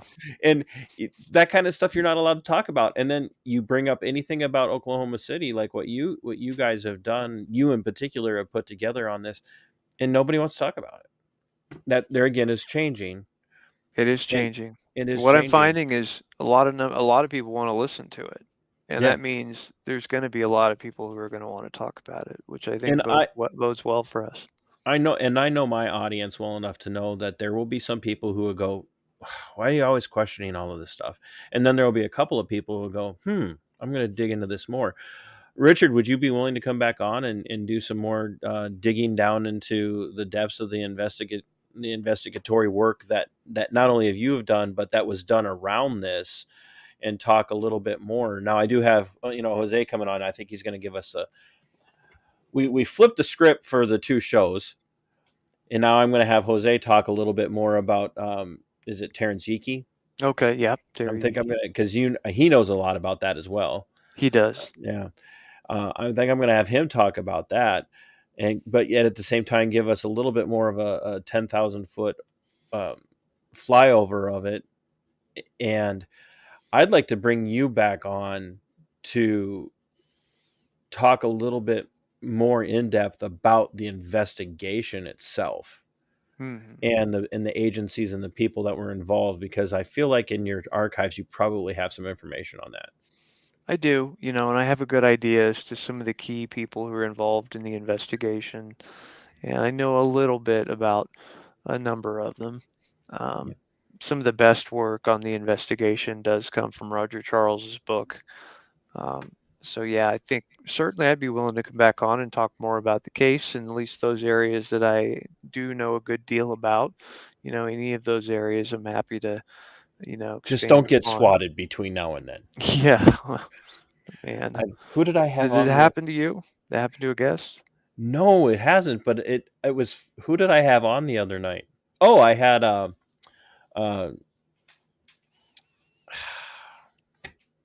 don't you hate it when your brain freezes up on you? And that happens to me at my age a lot more than I like to admit. Oh, believe me, I'm getting there. I'm having the Well, same your things brain now. is full of things and busy and actually does real work. I just talk to people. I had Diego Rivera on the other day from Defend the Guard, Hmm. and there were sirens or something going, and and I was like, "You getting swatted, bro?" So he goes, "No," and I'm like, "Good." So, and then I'm like, "Am I getting swatted?" I don't, but I would love to have you on, because I do want to hear. I want more people to hear. I wanted people to hear about the eyewitness aspects, because I think, to me, is that's one of the most compelling aspects of this, is that there were a lot. Yeah. That you can't even get 24 eyewitnesses in a bank robbery that's full of people, where Right. they're You all on giving lobby you full. What is that going to be? 10 people in a yeah, bank lobby? or in a Yeah. really busy bank you might have 24, but most of them aren't looking. Yeah. They're, and it makes me wonder too, if cell phones were as prevalent, or there were a few people running around with car phones back then, but if cell phones were prevalent then like they are now, would there have been any eyewitnesses Right. other than the person? They'd have been looking down at their Yeah, screens. yeah, and Yeah. and so, as much as I enjoy the ability to pick up a phone and look something up, or make contact with people like you, uh, they have the detriment in that we're not really all that aware of what's going on around us. No, you're absolutely right. You're absolutely right. So I really appreciate your time. I knew it was going to be fascinating. I'm hoping that the audience will find it fascinating, but I would love to have you back on to, I'm Yeah, sure you're yeah. probably already booked for the actual anniversary. I'm sure you Um, probably, I got some things. I'm not sure what we want to do just yet, but I got some stuff coming up and some things I'm working on now. But when I am able to talk more about that, I will on my Twitter. People can find me there at booth BOOTH_OKC, and on my Substack, richardbooth.substack.com, where I put my essays. which has been on Uh, the screen for yes, thank people you to for check out. that. And basically, yeah, I'd be happy to come on. I like to talk about this case. I really like to be able to get stuff out there for people. I'm all about the simple things. I'll let, there are others. Well, you're with the right person. I am simple. There are others who look at this case who are more academic minded, like Wendy Painting, and what she does is really good. But what I like to do is I like to focus on some of the more simple things that I think illustrate that there is more to this and that there are others involved, because that's all I want to do is reach people. And I can reach people with some simple things, Yes. then that opens up the door for the more complex things. Well, you say that you like things from a simple perspective, but I've been paying attention to you since I first heard your name, and been looking into your stuff, and I'm like, brother, if you think you're simple, um, I don't want to know who you think is uh, uh, not simple, because I don't think I could run in those circles. It's kind of. Well, believe me, I don't think I can, but I appreciate that. Thank you very much. And I I And like thank though you for to, doing this. This is putting this, not just coming on here, but just putting this together, making it available for people to go. And I will tell people, go and check out his archives on the Libertarian Institute. Like, if you think that he has the receipts, people yeah, cite your sources. He done they're all did it. there. He That's right. done did it, and it's all there. And you can't memory hole this stuff. It's not going to just disappear, because the folks over at the Libertarian Institute aren't going to let that happen. Yep, we've archived it all in PDF format. We've made it searchable. So if you go to libertarianinstitute.org/OKC, on the top right-hand corner is Which a is also search in the box. description of the video. There you go. You go there and type in the search box whatever you're looking for, and it will actually search inside of every PDF in the archive, and it'll show you search results that And show, highlight okay, it. yeah, highlighted, this is where it's Mhm. mentioned. So it's really handy if you need to find a citation for, say Chevy Kehoe, you're looking up stuff about him, or Terry Eakey even. You go there and Mhm. search Eakey, you get all the best Eakey articles. And so that was my goal, is get these sources in a location where students and other people who want to dig Yes, into this can get to it and can read it. And I know absolutely. I've had some success. I know there's at least one student out there who wrote a wonderful essay on Roger Moore, using sources mostly on the archive in addition to other stuff he found. But that pleased me, greatly to see that we got such a great essay, from a new student, Did and I that? hope to see more. How old is this student? I want to say he is, I think 25, 24 or So it's 25. for a college level essay. Well, he actually just got his PhD. Wow. He wrote the essay actually just specifically for Oklahoma City research, because he just got his PhD and did his thesis, and it's on some subject pertaining to geology, or something involving the geological condition of planets and astrophysics, all this heavy science, hard science He's stuff. one of those people who's not simple. He is one of the smartest people I've ever known, but he has a Is there real, is there a place where we can read his essay, or yes, people can find that at his shoot Substack me a link? is, I'll throw it in the description. I will. I'll send you a link. It's Booty, BOOTY.substack.com, because he goes by Boltzmann Booty on Twitter. And so I'll send that to you for a link as well. But his essay on Roger Moore was really good. He's a very good researcher. He's very smart. And I hope that he continues with his interest in Oklahoma City, because if he does, his next essay, I'm sure, is going to be just as excellent. Wow, that's actually really cool to hear that. It's worth it, even if one person, Yeah. is, and they take this information, just like watching this. I don't care how many people watch any of my stuff. We none of us do this so no one watches. We all like to have viewers, but even if no one watches it, or one person watches, excuse me, and it gets them to think and go and dig in, that person can plant seeds in other people, and that's what matters to me. And Absolutely. I want my audience, because my audience doesn't watch a lot of the people that you and I watch or listen to. Hmm. They're not running those same circles. Trying to get a lot of the people in my audience to recognize that libertarians aren't crackpots is hard enough. The libertarians have been the coolest to me. I mean, I will pretty much, if people reach out and they want to talk about Oklahoma City, if they're reasonable people, I'll talk to them. But I tell you, the people who have been reaching out to me the most are the Liberty guys. Yeah. And that's not like because I don't go out there and say, hey, I'm this libertarian. Actually, I hate politics, and it's just been the Liberty guys have been the most reasonable and the ones who I think I can get along with this person. And Danielle's a first time viewer. She found it on Twitter, and she might even be a new subscriber as well. And she threw this up. She goes, "Yes, thank you, Richard, for all the hard work that you've done." And I agree 100%. I echo that. So thank you so much for what you've done. Thank you for making yourself available after working all day long. And I look forward to scheduling with you to have you back on to kind of do some more of the deep dive then into the actual investigation. Now that we've wetted people's whistle, so to speak. Thank you for your time. And I bet you probably didn't have time to eat dinner. I actually did. I got some DoorDash before I came on. DoorDash. Didn't have to You make don't anything. get DoorDash. You get food from a restaurant from DoorDash. Technically speaking, you're correct. Yes. Now, do not look up ghost kitchens. Do you know what ghost kitchens are? I do. We have one here that does Mr. Beast. There's a ghost kitchen that there does is a the video. Mr. Beast food. My son and I sat down and watched like a 35-minute video about ghost kitchens. You will never order DoorDash again. Oh no, I'll have to check into that. Yeah, that's your next project for the Libertarian Institute is an archive on ghost kitchens and DoorDashing. So thank you for your time. You go get out of here and I'll close up. Very good. Well, thank you. It's been an honor. I appreciate it. You can have a great weekend. I'm honored that you made the time for someone like me. So thank you very much. Thank you. I'll be in touch. Ladies and gentlemen, Richard Booth, a individual who just was interested in the truth and told the story. And that's what this channel has been about from April 25th of 2020 until now. Interested in the truth, getting the truth out there.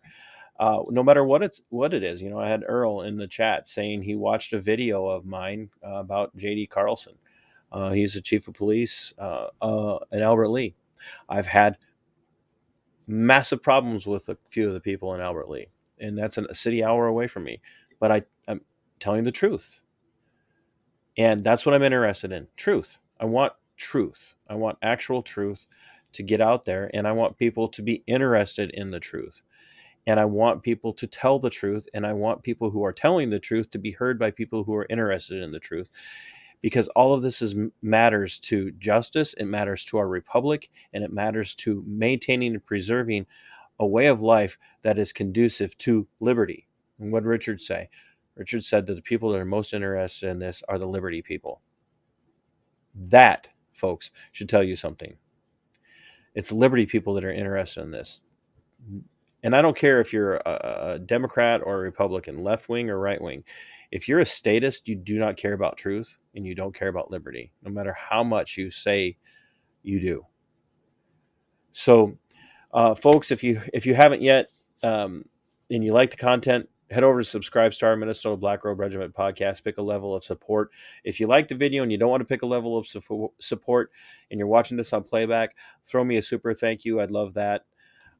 If you're interested in merchandise, you can see this, behind me. I've got mugs. I've got beanies available. They're sitting right here. Shoot me an email, mbrrpodcast@yahoo.com.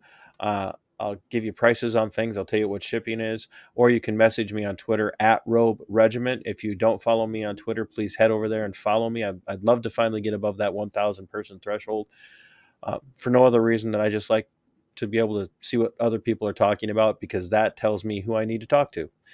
So, my friends, as always, until next time, fight for your freedom, it is yours. Fight for your liberty, it belongs to you. And sic semper tyrannis. We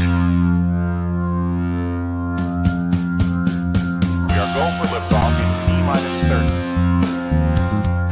Stand by for further instructions, Minnesota Black Robe Regiment. Secondary guidance systems engaged. Minnesota Black Robe Regiment, it will be on my mark.